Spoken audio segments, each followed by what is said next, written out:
ने ज्वाइन किया है। तो बहुत टाइम न लेते हुए आज का सेशन स्टार्ट करते हैं। आज का सेशन और जैसे जैसे सेशन बढ़ता जाता है ना, लोग कम होते जाते हैं। हालांकि इसकी रिकॉर्डिंग आप सभी को मिल जाएगी, लोग बाद में क्वेरी करते हैं। तो आप सभी को आवाज आ रही है?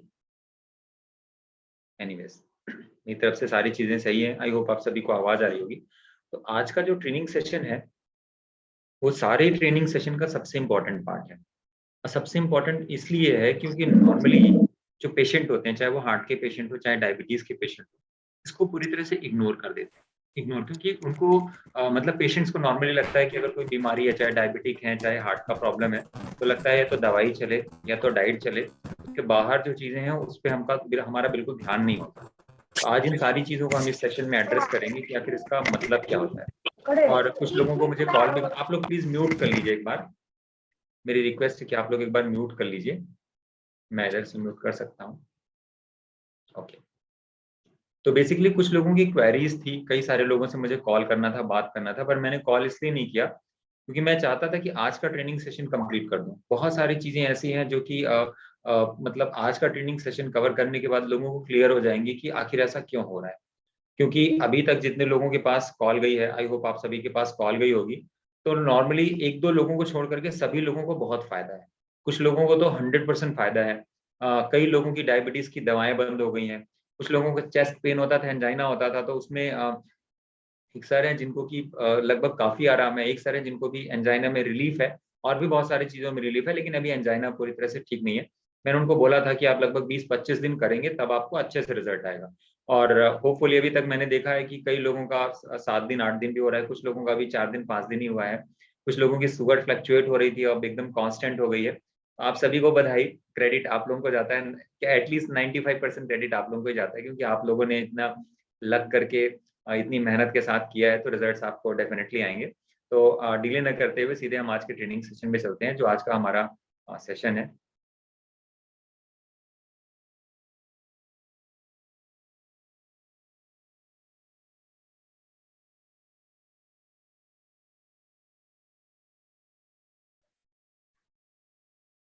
तो आप सभी लोगों को दिखाई दे रहा होगा।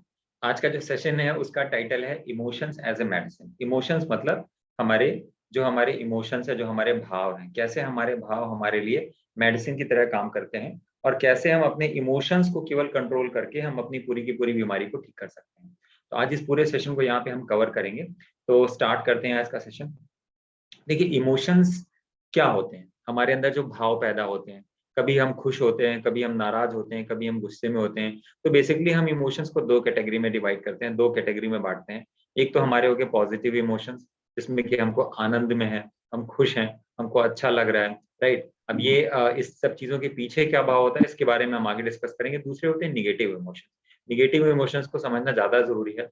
जब हम गुस्से में हैं, हम नाराज हैं, हम परेशान हैं, राइट, हम कभी दिखावा कर रहे होते हैं, हमें लगता है कि बहुत अच्छी चीज है, लेकिन दिखावा भी एक तरह का निगेटिव इमोशंस होता है। तो इन सब चीजों का हमारे सेहत के ऊपर क्या प्रभाव पड़ता है, इन सब चीजों को आज हम कवर करेंगे। क्योंकि जो हमारे विचार हैं, हमारा माइंड सेट है, हमारा एटीट्यूड है, दुनिया को देखने का हमारा नजरिया है, कई बार हम बहुत सारी चीजों में, अच्छी चीजों में भी हम निगेटिविटी देखते रहते हैं।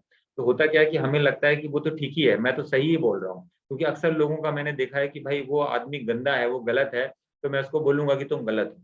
तो बेसिकली क्या है कि हम, ऐसा तो हमें लगता है ना कि वो गलत है, लेकिन उस आदमी को तो यही लगता है कि वो सही है। तो बेसिकली इन सब चीजों का हमारी सेहत के ऊपर क्या क्या इम्पैक्ट होता है, हमें ये तो पता नहीं होता। हम तो अपनी जगह पे हमें ये लगता है कि मैं तो बिल्कुल सही हूँ, क्योंकि मैंने सामने वाले को ये बता दिया कि तुम गलत हो, राइट। जबकि हकीकत ये है कि गलत कई बार हम भी होते हैं, लेकिन कभी हमें खुद तो कभी मैं एहसास होता नहीं कि हम अपनी जगह गलत हैं। तो एनीवेज, इसके बारे में हम बाद में डिस्कशन करेंगे। तो बेसिकली ये सेशन काफी वास्ट होता है। इसके बारे में मैं कई सारी ट्रेनिंग्स भी करता हूँ। जो पूरे साल का प्रोग्राम होता है उसके बारे में मैं कई बार इसके बारे में बात करता हूँ। लेकिन आज हम इसके बारे में कुछ ब्रीफ में बात करेंगे, संक्षिप्त में बात करेंगे कि कैसे हमारी सेहत केवल हमारे सोचने और दुनिया को देखने के नजरिए से ड्राइव होती है, प्रभावित होती है, राइट। क्योंकि मेडिकल सिस्टम में आपका बीपी बढ़ा है तो बीपी का इलाज होता है। किस वजह से बीपी बढ़ा है इसका इलाज नहीं होता। कि आपको टेंशन हो गई है उसकी वजह से बीपी का इलाज हो रहा है। कई बार जब चीजें हमारे डॉक्टर्स के कंट्रोल में नहीं होती, तो वो बोलते हैं कि आपको टेंशन की वजह से हो रहा है। लेकिन इसके लिए आपको स्ट्रेस हो रही है, तो आपको समाधान पता नहीं चलता कि कैसे हम अपने रूट कॉज को ठीक कर लें, ताकि हमारी जो प्रॉब्लम है अपने आप ठीक हो जाए। तो आगे बढ़ते हैं। ठीक है, सबसे पहले तो मैं एक बात बताऊं कि इन सब चीजों के बारे में 75% पेशेंट जानते हैं, लेकिन उसको पूरी तरह से इग्नोर कर देते हैं। और इग्नोर इसलिए कर देते हैं कि उनको ये पता नहीं होता कि इन सब चीजों को ठीक कैसे करना है। कई बार ये लगता है कि अगर मुझे टेंशन हो रही है, मुझे कोई समझाएगा और समझने से मेरी टेंशन दूर हो जाएगी, ऐसा नहीं है। बड़ी छोटी छोटी सी एक्टिविटीज हैं जो हमको डेली करनी होती हैं, और ये सब चीजें अपने आप कंट्रोल हो जाती हैं। हमें कोई समझा करके हमारी टेंशन दूर नहीं कर सकता। एनीवेज, हम आगे बढ़ते हैं। देखिए, यहाँ पे मैंने एक छोटा सा कंपैरिजन लिखा हुआ है जो आपको समझना बहुत जरूरी है। ये आज से करीब 12 साल पहले लंदन यूनिवर्सिटी में एक रिसर्च की गई थी। उसमें कई सारे पेशेंट्स के ऊपर ये एक एक्सपेरिमेंट किया गया।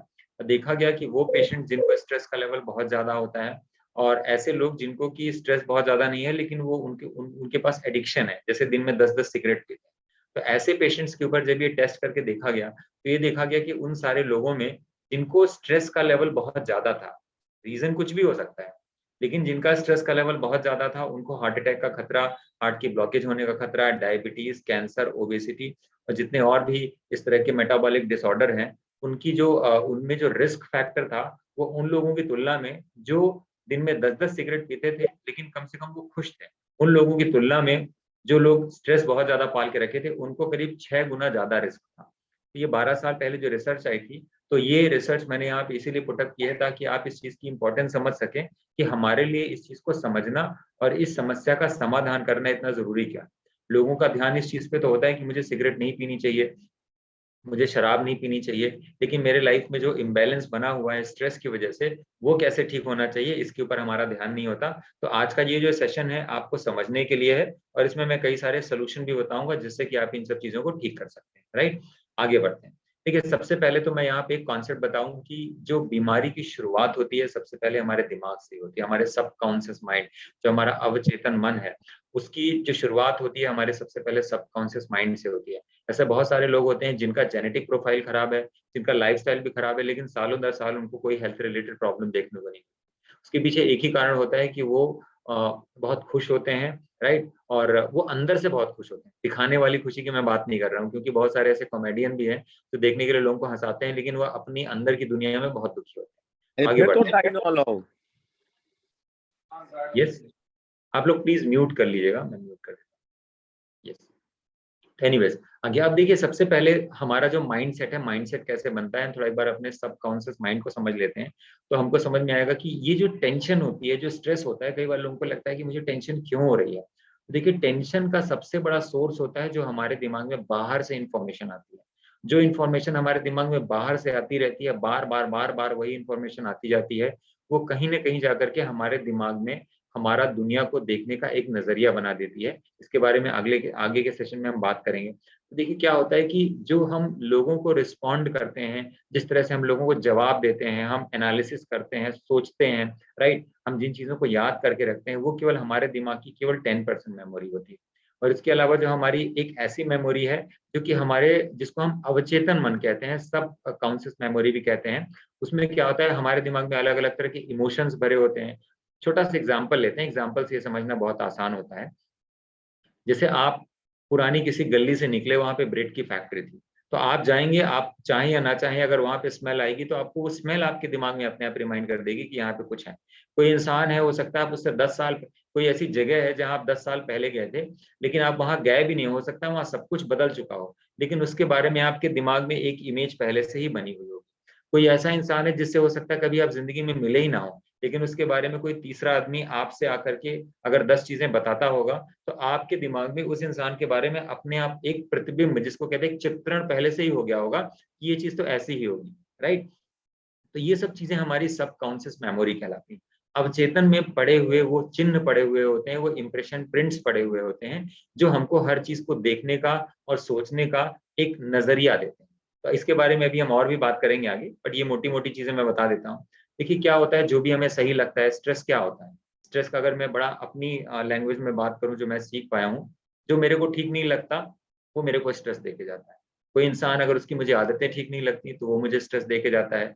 और कोई अगर एक्टिविटी हो रही है, मैं या तो नौकरी करता हूँ या मैं बिजनेस करता हूँ, तो मेरे आसपास चाहे मेरी वाइफ हो, चाहे मेरा बॉस हो, चाहे मेरा जूनियर एम्प्लॉय हो, या हो सकता है मेरे जो कलीग्स हो, अगर किसी किसी इंसान की कोई बात मुझे ठीक नहीं लगती, तो क्या होता है, उसकी वजह से मुझे क्या होता है, स्ट्रेस हो जाता है। तो देखिए हमें जो सब सही लगता है, समझने वाली चीज ये है कि हमें सही क्या लगता है, हमें ये जानना बहुत जरूरी है कि कम जो आ चीजें रही है। आवाज कम आ रही है क्या? आप लोगों को आवाज आ रही है मेरी?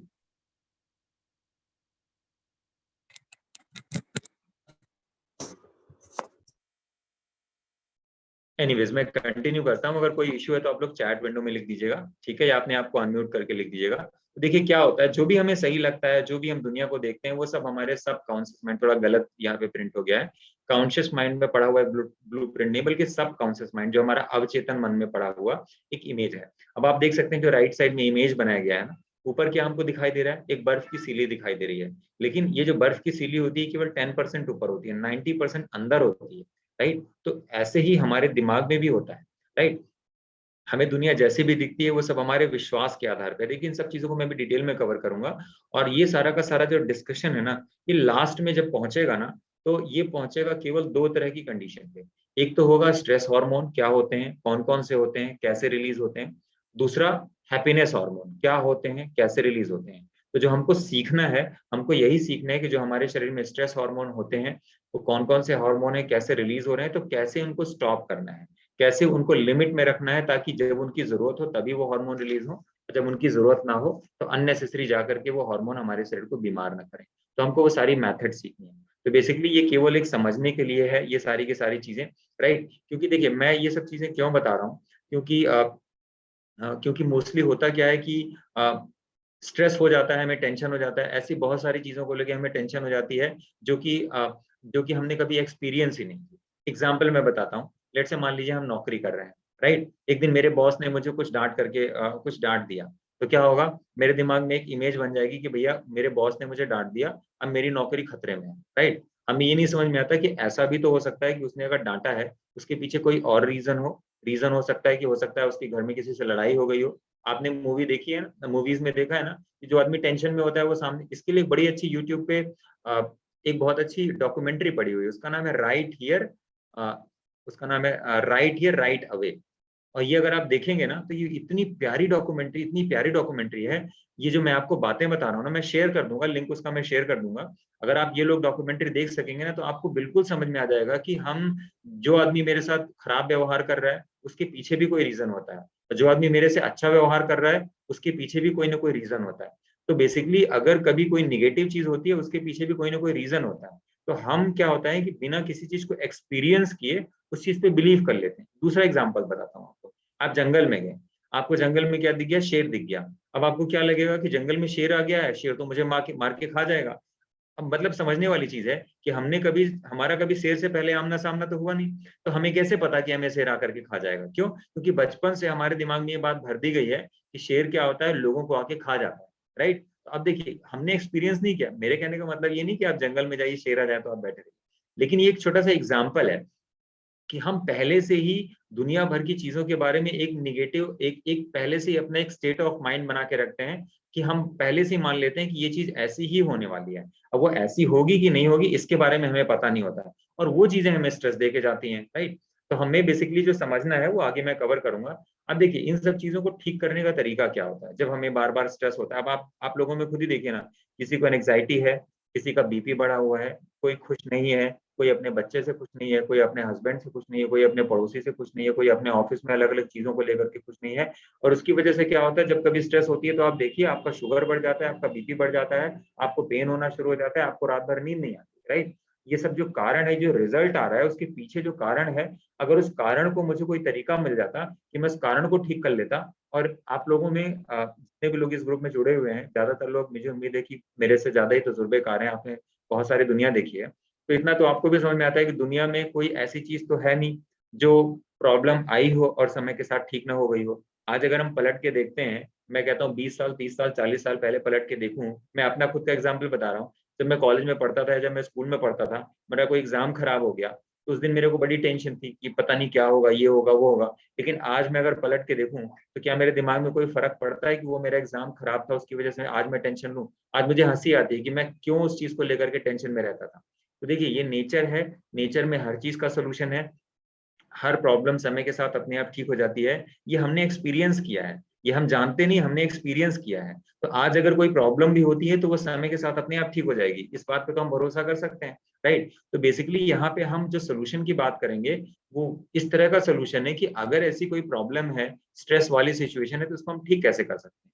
तो देखिए मैं यहाँ पे कुछ मेथड्स की बात करता हूँ। एक तो होता है एनएलपी, जिसके बारे में भी डिस्कस करूंगा। दूसरा होता है विपश्यना मेडिटेशन। अगर आप लोगों में कोई विपश्यना करने के लिए गया होगा तो उन्हें पता होगा कि उसके कितने पॉजिटिव रिजल्ट्स आते हैं। मैं खुद विपश्यना कर चुका हूँ। मैंने जो फेज 1 होता है 10 दिन का, तो मैंने जाके किया था। विपश्यना एक तरह की फ्री ट्रेनिंग होती है जो पूरे वर्ल्ड में अवेलेबल है। विपश्यना का मतलब होता है विशेष, विपश्यना एक संस्कृत का वर्ड है जिसका मतलब है देखना। विपश्यना का मतलब है विशेष रूप से देखना।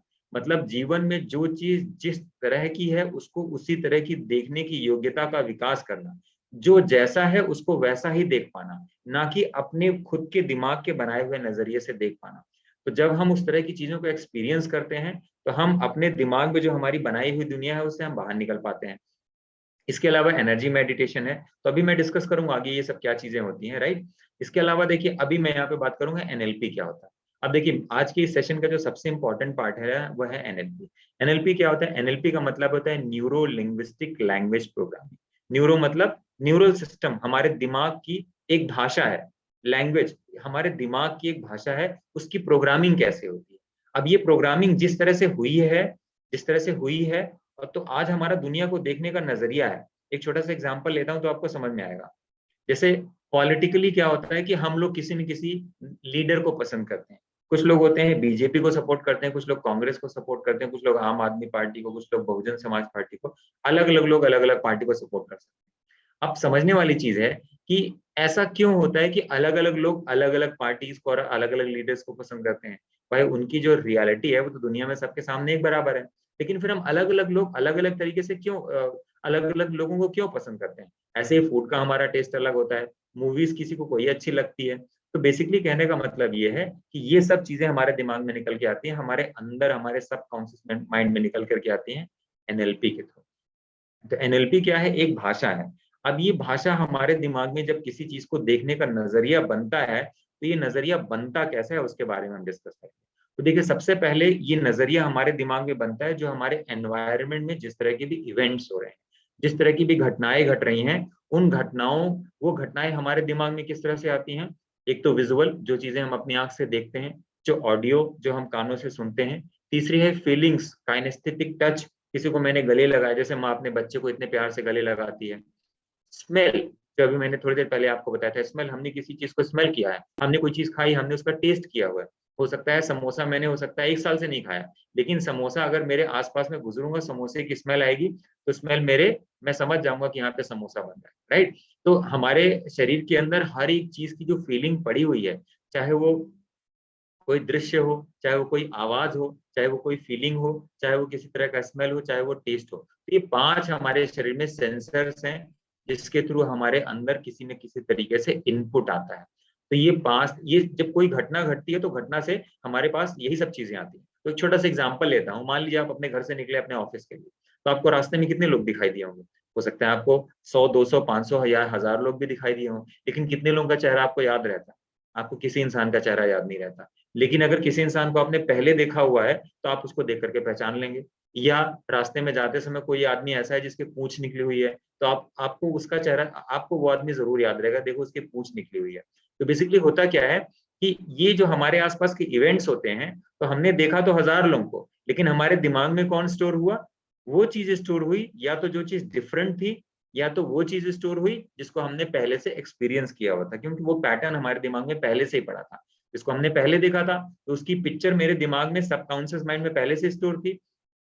अगर किसी आदमी की पूंछ निकली हुई है तो इसलिए क्योंकि वो थोड़ा डिफरेंट था, इसलिए क्या हुआ कि वो मेरे दिमाग में जाके स्टोर हो गया। ये पूरी प्रोसेस काम कैसे करती है? देखिए सबसे पहले एनएलपी। तो एनएलपी क्या है? हमारे दिमाग में जो चीज स्टोर होती है, एनएलपी के बारे में सीखना समझना क्यों जरूरी है? एनएलपी का पूरा कोर्स होता है, एनएलपी की पूरी ट्रेनिंग होती है। अगर आप एनएलपी सीखते हैं तो आप ये समझ सकते हैं कि आपके दिमाग में जो हमारा बिलीफ सिस्टम बैठा हुआ है, जैसे आपने देखा होगा कि जो लोग एक मीडियोकर लाइफ रह जाते हैं, बहुत ज्यादा पैसे नहीं कमा पाते, उनके पीछे सबसे बड़ा प्रॉब्लम होता है उनका माइंड सेट, क्योंकि उनके दिमाग में ये चीज बैठ जाती है कि पैसा कमाना बहुत मुश्किल काम है, पैसे तो पेड़ों पे लगते हैं। क्योंकि हमारी जब अपब्रिंगिंग होती है, हम छोटे होते हैं, तो बार बार ये बात बोली जाती है कि देखो बेटा पैसे पेड़ों पे नहीं लगते, ये पैसे कमाना आसान नहीं है। तो हमारे दिमाग में ये बार बार जब पैटर्न आ जाता है, तो हमारे हमारे दिमाग में ये ऑडियो और ये जो पैटर्न्स बार बार दिखाए जाते हैं, हमारे दिमाग के सब कॉन्शियस माइंड में ये प्रोग्रामिंग हो जाती है कि पैसा कमाना आसान नहीं है। और जैसा हम अपने आप को प्रोग्राम कर लेते हैं, उसी तरीके से हमारा शरीर जो है उसी तरीके से व्यवहार करने लगता है। अगर हम बीमारी की बात करें, तो जैसा कि हमको शुरू से क्या बताया था, डायबिटीज का कोई ट्रीटमेंट नहीं है, डायबिटीज का कोई ट्रीटमेंट नहीं है, डायबिटीज लाइलाज है, डायबिटीज लाइलाज है। राइट? तो क्या होता है कि जब ये चीजें बार बार बचपन से सुनते और लाइफ में एक टाइम ऐसा आता है जब हम डायबिटिक हो जाते हैं, तो हमको क्या लगता है हमारा शुगर कंट्रोल होना चाहिए, क्योंकि डायबिटीज ठीक नहीं हो सकता, डायबिटीज ठीक नहीं हो सकता। फिर अलग अलग जगह अलग अलग पेपर्स मिलते हैं। ऐसा एडीए कहता है, अमेरिकन डायबिटीज एसोसिएशन कहता है कि आपका डायबिटीज अगर एक बार आपको टाइप 2 हो गया है तो वो रिवर्स नहीं हो सकता, आप जिंदगी भर दवा खाओ। तो क्या होता है, हमारे दिमाग में एक प्रोग्रामिंग हो जाती है। जब हमारे दिमाग में प्रोग्रामिंग हो जाती है, तो हमारा दिमाग ये मान लेता है कि अब मैं दवा खा के या अपनी डाइट को कंट्रोल करके कुछ भी करके शुगर को कंट्रोल कंट्रोल तो कर सकता हूँ, लेकिन मैं डायबिटीज को पूरी तरह ठीक नहीं कर सकता हूँ। तो बेसिकली ये सब चीजें कहाँ से आती हैं, ये सब हमारे दिमाग में, ये सब एनएलपी की देन है।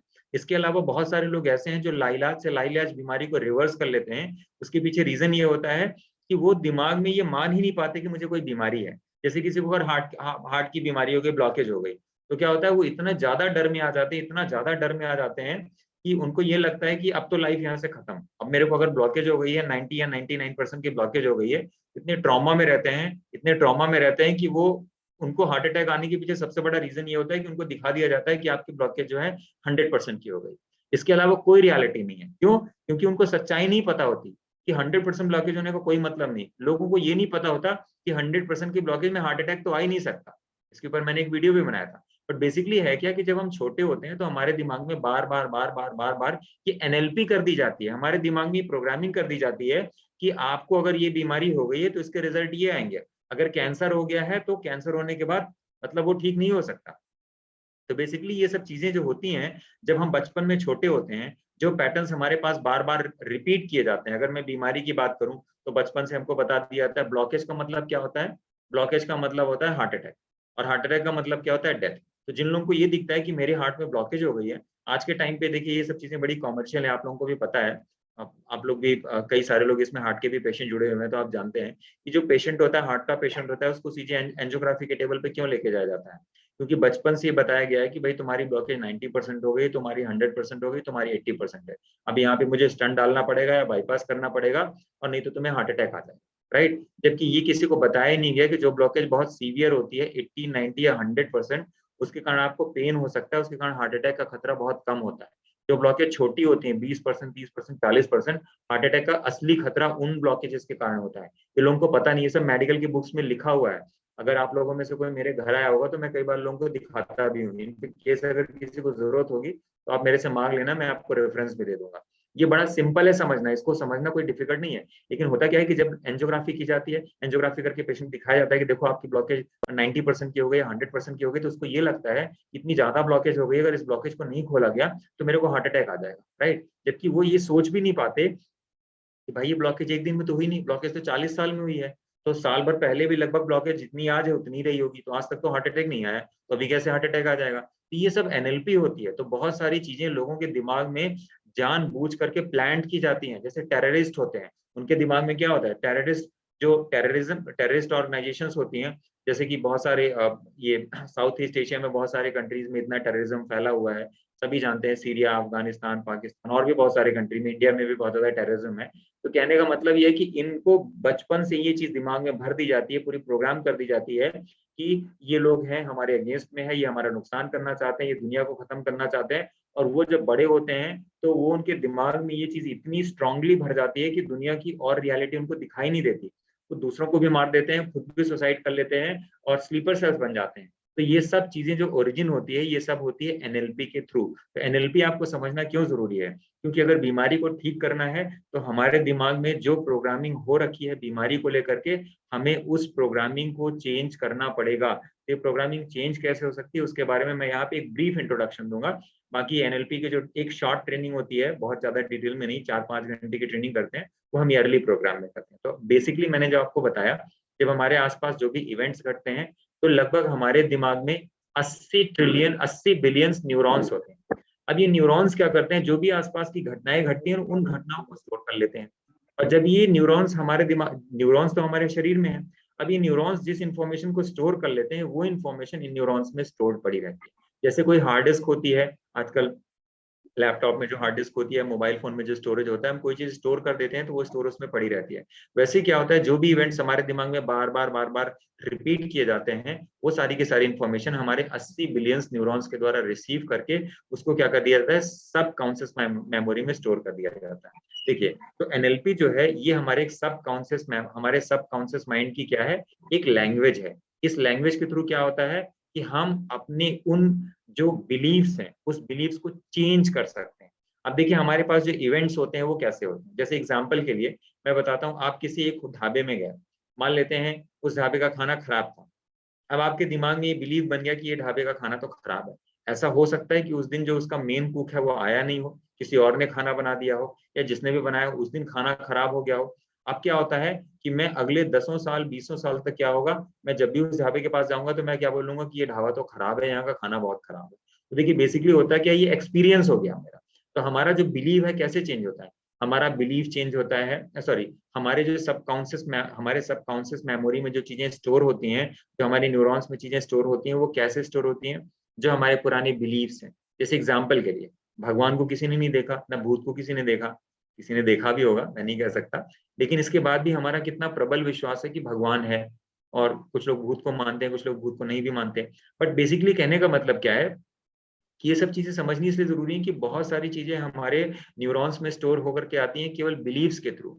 बहुत सारी चीजें आती हैं हमारे वैल्यूज के थ्रू। जैसे कि क्या होता है, हमारे घर में कोई आया तो हमने हाथ जोड़ के किया नमस्ते, कुछ लोगों ने पैर छुआ, तब हमारा इतना स्ट्रांग बिलीव हो जाता है कि ये तरीका है सामने वाले को रिस्पेक्ट देने का। तो हमें इस चीजों पे बिलीव होता है। इसके अलावा हमारा जो कल्चर है, हमारे जो रिचुअल्स हैं, हम मंदिर जाते हैं तो अपने आप हाथ जोड़ लेते हैं, तो ये सब चीजें कहाँ से आती हैं, हमारे कल्चर से आती हैं। इसके अलावा हमारे एक्सपीरियंस से बहुत सारी चीजें आती हैं। कोई आदमी है, लेट से मान लेते हैं मैं किसी आदमी से पहली बार मिला, उस आदमी ने मुझसे खराब तरीके से बात की, मुझे गाली दे दी या कुछ उल्टी पुल्टी बात कर दी, तो अब क्या होगा, मैं जिंदगी भर के लिए उस इंसान के दिमाग में अपने न्यूरॉन्स में ये चीजें स्टोर कर लूंगा कि ये तो आदमी है ही ऐसा। राइट, तो इससे क्या होता है कि हमारी जो सबकॉन्शियस मेमोरी है, जैसे आज के टाइम पे परिवारों में ये बहुत कॉमन चीज है। मैं एक छोटा सा एग्जाम्पल बताता हूँ।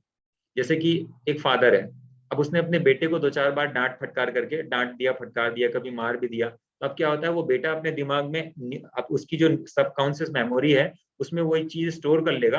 अभी कल मैं एक फैमिली में गया था, इज माय फ्रेंड, तो उनका अपने बेटे के साथ थोड़ा डिस्प्यूट हो गया था, that's why I am sharing this experience. जबकि वो अपने बच्चे का इतना केयर करते हैं, लेकिन बच्चे ने अपने न्यूरॉन्स में, सबकॉन्शियस माइंड में क्या स्टोर कर लिया कि माई फादर इज बैड, उनकी वजह से मेरा पढ़ाई खराब हो रहा है, मेरी लाइफ खराब हो रही है। जबकि जो सब कुछ करने वाले हैं वो कौन करने वाले हैं, उनके फादर हैं। लेकिन सबकॉन्शियस माइंड में जो चीजें स्टोर हो गई, अब वो कितना भी अच्छा करेंगे, लेकिन क्या होगा, सबकॉन्शियस माइंड में वो चीजें हटाना इतना आसान नहीं होता। तो बेसिकली आज का जो ये सेशन है, ये सेशन केवल हमारे हेल्थ से रिलेटेड, जो मेरा फोकस है वो हेल्थ से रिलेटेड है, कि हमारे सबकॉन्शियस माइंड में जो ऐसे निगेटिव इमोशंस पड़े हुए होते हैं, उनको हम एनएलपी के थ्रू वो बनते हैं, और एनएलपी के थ्रू ही उनको चेंज किया जा सकता है। तो कैसे चेंज किया जा सकता है उसके बारे में हम आगे बात करेंगे। तो अभी मैंने थोड़ी देर पहले आपको एक बात बताई थी कि मान लीजिए आप ऑफिस जा रहे हैं, और आपको क्या हुआ, ऑफिस जाते समय आपको बहुत सारे लोग मिले, लेकिन आपको किसी का चेहरा याद नहीं है। आपको किसका चेहरा याद है, अगर कोई ऐसा इंसान दिख गया जिसको आप पहले से पहचानते थे, या कोई ऐसा इंसान दिख गया जिसकी मान लेते हैं पूंछ निकली हुई है, उसी एग्जाम्पल को लेकर के हम क्या करते हैं, अपने दिमाग में एक पैटर्न बनाते हैं। यह मान लीजिए और भी रास्ते में मान लेते हैं कि कोई पुलिस वाला मिल गया, उसने आपको रोक लिया, उसने आपसे पूछताछ की, हो सकता है खराब तरीके से बात की हुई हो। राइट, तो क्या होगा, अब ये चीजें हमारे दिमाग में कैसे होती है, देखिए इवेंट्स तो हमारे आसपास घटते रहते हैं। इवेंट्स, आप ऑफिस जाएं, आप घर आए, आप टीवी देखें, इवेंट्स तो घट रहे हैं। लेकिन इन सारे इवेंट्स में हमारा दिमाग क्या करता है, बहुत सारी चीजों को डिलीट कर देता है। जैसे मैंने आपको बताया कि आपको ऑफिस जाते समय हो सकता है 100 200 लोग मिले हों, लेकिन आपको सारे लोगों का चेहरा याद नहीं है। तो 100 200 लोगों में क्या होगा, आपको कुछ ही लोगों का चेहरा याद होगा, क्योंकि बहुत सारे इवेंट्स ऐसे थे जिसको आपने डिलीट कर दिया। इसके बाद क्या हुआ, बहुत सारे इवेंट्स ऐसे भी थे जिसको हम डिस्टॉर्ट कर देते हैं। डिस्टॉर्ट करने का मतलब क्या हुआ, अब डिस्टॉर्ट को समझने के लिए एक दूसरा एग्जांपल लेते हैं, जो मैंने पुलिस वाला एग्जांपल लिया। मान लेते हैं आप ऑफिस जा रहे थे, रास्ते में क्या हुआ, आपको एक पुलिस वाला मिल गया। अब पुलिस वाले ने हो सकता है आपसे खराब तरीके से बात की, राइट? तो क्या होता है कि अब हो सकता है वहां पे कोई रीजन हो सकता है कोई सिक्योरिटी थ्रेट हो जिसकी वजह से वो स्ट्रिक्ट होकर के लोगों से बातचीत कर रहा है। लेकिन अब क्या होगा, मेरे दिमाग में क्या बिलीव बन जाएगा, बहुत सारे इवेंट्स को मैंने डिलीट कर दिया और उसको डिस्टॉर्ट कर दिया कि पुलिस वाले तो होते ही ऐसे हैं, वो तो सामने वाले से पैसा निकालने के लिए ये सब काम करते हैं। तो मैंने उसको क्या कर दिया, डिस्टॉर्ट कर दिया। और डिस्टॉर्ट करने के बाद क्या हुआ, अब वो जो इन्फॉर्मेशन हुई उसको जाकर के मैंने अपने सबकॉन्शियस मेमोरी में स्टोर कर दिया, राइट? जब मैंने उसको स्टोर कर दिया, अब स्टोर क्या किया, बहुत सारे लोग दिखे, सारे लोग भूल गए, कुछ चीजें याद रही मुझे, पुलिस वाला दिखा वो मुझे याद रहा, उसने मुझसे खराब तरीके से बात की मुझे वो याद रहा। और उसके बाद क्या हुआ, मैंने मेमोरी में जाके स्टोर कर दिया कि पुलिस वाले होते ही खराब हैं, लोगों को वो परेशान करते हैं। और उसकी वजह से मेरे दिमाग में क्या बन गया, एक परसेप्शन बन गया कि पुलिस वाले क्या होते हैं, बदमाश होते हैं, वो लोगों को परेशान करते हैं। उसके पीछे की रियलिटी हमें नहीं पता, क्योंकि बहुत सारी चीजों को मैंने क्या किया, अपने तरीके से लिया। इसको आप किसी दूसरे एग्जाम्पल से भी जोड़ सकते हैं। मान लेते हैं मैं अपने ऑफिस गया, मुझे मेरा बॉस मिला, मैंने गुड मॉर्निंग किया, सब कुछ किया, राइट? उसने भी मुझे बुलाया, लेकिन लेट से किसी बात को लेकर के उसने मुझे क्या कर दिया, डांट दिया, है ना? डांटने के बाद क्या हुआ, डांटने के बाद क्या हुआ, मैं अपने कैबिन में आ गया। अब क्या हुआ, इवेंट्स बहुत सारे घटे, उसने मुझसे अच्छे से भी व्यवहार किया, मैंने उन सबको डिलीट कर दिया। उसने मुझसे एक बार गुस्से में कोई बात कर ली, तो क्या हुआ, मैंने उसको डिस्टॉर्ट कर दिया। और डिस्टॉर्ट करके मैंने अपनी मेमोरी में क्या स्टोर किया कि मेरा बॉस जो है, आप लोग प्लीज म्यूट कर लीजिएगा, इधर पे थोड़ी सी आवाज आ जाती है।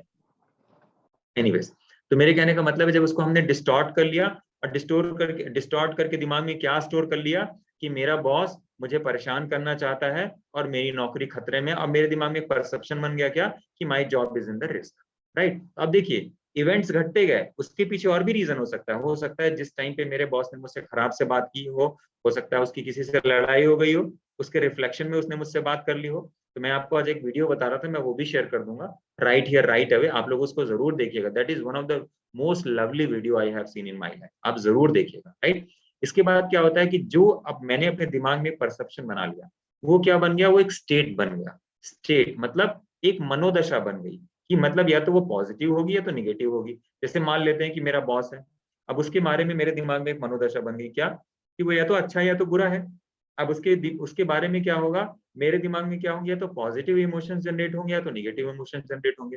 पॉजिटिव इमोशंस जनरेट होंगे तो मैं उसके बारे में अच्छा सोचूंगा, निगेटिव इमोशंस जनरेट होंगे तो क्या होगा, मैं बुरा सोचूंगा, राइट? अब उसके बाद जैसा मेरे दिमाग में एक स्टेट बन गया जिसको मैं कहता हूँ मनोदशा, जैसी मनस्थिति बन गई है, अब मेरा जो रिस्पॉन्स होगा वो कैसा होगा, रिस्पॉन्स भी बिल्कुल उसी तरीके से होगा, चाहे मेरे शब्द निकले चाहे मेरा कोई एक्शन हो, उसी तरीके से होगा। तो देखिए, मैंने इवेंट से शुरू किया था और उस इवेंट की वजह से मेरे दिमाग में क्या बन गया, एक स्टेट ऑफ माइंड बन गया, एक मनोदशा बन गई। तब मान लेते हैं कि अगर वो मेरा बॉस है, जब तक वो मेरा बॉस है तो क्या होगा कि मैं हो सकता है उससे प्यार से बात करूं क्योंकि मुझे अपनी नौकरी का रिस्क होगा। लेकिन अगर कल को, लेकिन उसके बारे में मेरे दिमाग में जो इमोशंस है वो कैसे हैं, निगेटिव इमोशंस हैं, कि मुझे मिलेगा तो मैं उसे बताऊंगा, मैं ये कर दूंगा, मैं वो कर दूंगा, मैं यहाँ से उसका इस तरह का लॉस कर दूंगा। इस तरह के हमारे दिमाग में निगेटिव इमोशंस बन जाते हैं। और ये निगेटिव इमोशन सबसे हार्मफुल किसके लिए होते हैं, हमारे खुद के लिए, हमारे ऊपर इसका क्या इम्पैक्ट होता है। ऐसे बहुत सारी चीजें हैं आज के टाइम पे, चाहे मैं पॉलिटिक्स का एग्जांपल ले लूं, चाहे मैं परिवार का एग्जांपल ले लूं, चाहे मैं ऑफिस का एग्जांपल ले लूं। ऑफिस में भी हमारे बहुत सारे कलीग्स होते हैं जिसके बारे में हमारे दिमाग में बहुत सारे निगेटिव इमोशंस भरे होते हैं। हो सकता है बहुत सारी चीजों का ध्यान देकर के हम वो चीजें बोलते नहीं है क्योंकि हमें पता है कि क्या बोलना है क्या नहीं बोलना है। लेकिन अगर हमें मौका मिलेगा तो हम कभी छोड़ते भी नहीं है। अभी कुछ दिन पहले आपने देखा ना, वो विराट कोहली की किसी के साथ लड़ाई हो गई और पता नहीं क्या बातचीत हो गई, बहुत सारे लोगों ने देखा होगा आईपीएल के मैच में, मेरी वाइफ ने मुझे बताया। तो आप समझ सकते हैं that was the state of negative emotion, जिसकी वजह से क्या हो गया, बातचीत भी हो गई, वाद विवाद भी हो गया, पेनाल्टी भी लग गई, सब कुछ लग गया। लेकिन इसका इम्पैक्ट कहाँ आ रहा है, आज हम हेल्थ के पर्सपेक्टिव में बात कर रहे हैं, तो हमारा इससे हेल्थ भी खराब होता है, हमारा रिलेशंस भी खराब होता है, राइट? तो अगर आप कोई भी चीज लेंगे तो हर चीज को ये निगेटिवली ही इम्पैक्ट करती है। आगे बढ़ते हैं। तो देखिए क्या होता है जब हमारे दिमाग, अब ये एनएलपी हमको कैसे नुकसान पहुंचाता है, हमारे दिमाग में जो निगेटिव इमोशंस होते हैं ये हमको नुकसान कैसे पहुंचाते हैं हमारे दिमाग में। देखिए एक छोटी सी चीज है, आप किसी इंसान को देखेंगे तो उसके लाइफ में तीन चीजें होती हैं, प्रेजेंट, पास्ट और फ्यूचर, राइट? तो अगर आप देखें, ये जब हमारे दिमाग में इतने सारे निगेटिव इमोशंस इकट्ठे हो जाते हैं, ये निगेटिव इमोशंस हमको क्या आगे बताते हैं। एक छोटा सा कॉन्सेप्ट है, मैं बताता हूँ, आपको पता चलेगा। आज के समय में इंसान के दिमाग में तीन चीजें हैं। तीन चीजें क्या है, भूतकाल की वेदना, पास्ट में मेरे साथ ये हो गया, वो हो गया, ऐसा नुकसान हो गया, वैसा नुकसान हो गया, मैं ये कर लेता, वो कर लेता, वो वेदना दिमाग में भरी है। वर्तमान से विरोध, वर्तमान से विरोध कि भैया ये ठीक नहीं है, वो ठीक नहीं है, ऐसा है, ये गड़बड़ है, वो गड़बड़ है, ये विरोध है।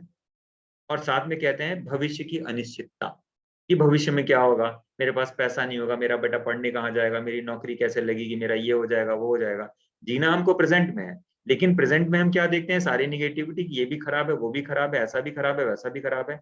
पास्ट को लेकर के केवल और केवल रिग्रेट होता है, और फ्यूचर को लेकर के सारी चीजें अनसर्टेन होती है, राइट। तो ये जो चीजें बन गई ना, इसी को हम कहते हैं CSEE, सिग्निफिकेंट इमोशनल एक्सपीरियंस। और यही हमारे जो भाव होते हैं हमको आकर के बीमारी दे करके जाते हैं। जब हमारे अंदर बहुत ज्यादा निगेटिव इमोशंस भर जाते हैं तो हमारा फोकस क्या होता है, दवाई लो, बीपी को कंट्रोल करो, दवाई लो जो चेस्ट पेन हो रहा है उसको कंट्रोल कर लो, दवाई लो शुगर को कंट्रोल कर लो, दवाई लो थायराइड को कंट्रोल कर लो, राइट। थोड़ा बहुत आज की डेट में जो अवेयरनेस आ गई है लोगों के अंदर, वो है अपनी फूड को लेकर के कि मैं ये खाना खाऊंगा तो ठीक रहूंगा, और इसकी वजह से लोग बहुत तेजी से ठीक भी हो रहे हैं। अब समय बदल गया है, मुझे ऐसा लगता है कि अब ऐसे लोगों की संख्या बहुत तेजी से बढ़ी है जो चाहते हैं कि वो नेचुरल तरीके से ठीक हो जाए, वो लोग करते भी हैं। लेकिन इमोशंस जिसके बारे में मैं आज डिस्कस कर रहा हूँ, इसके बारे में लोगों को पता ही नहीं होता कि मेरे वो निगेटिव इमोशंस जो दिमाग में भरे हुए हैं, जो निगेटिव इमोशनल स्टेट बहुत सारी चीजों को लेकर भरी हुई है, वो मुझे कभी ठीक ही नहीं होने देगी। इसीलिए बहुत सारी बीमारियां रूट लेवल से ठीक ही नहीं हो पाती, राइट। और ऐसे बहुत सारे लोग होते हैं जो लाइलाज से लाइलाज बीमारी से ग्रसित हो जाते हैं, लेकिन चूंकि उनके जो इमोशनल एक्सपीरियंसेस होते हैं बहुत ही पॉजिटिव होते हैं, जो इन चीजों पे काम करते हैं, वो अपने आप को पूरी तरह से ठीक कर लेते हैं। और यहाँ पे मैं एक छोटा सा एग्जाम्पल बताना चाहूंगा। लीजा रे के बारे में आप लोग जानते होंगे। लीजा रे एक फिल्म एक्ट्रेस थी। मेरे को नंबर्स सारे बहुत अच्छे से कंफर्म नहीं है, लेकिन शायद ये 2009 या 2010 की बात है।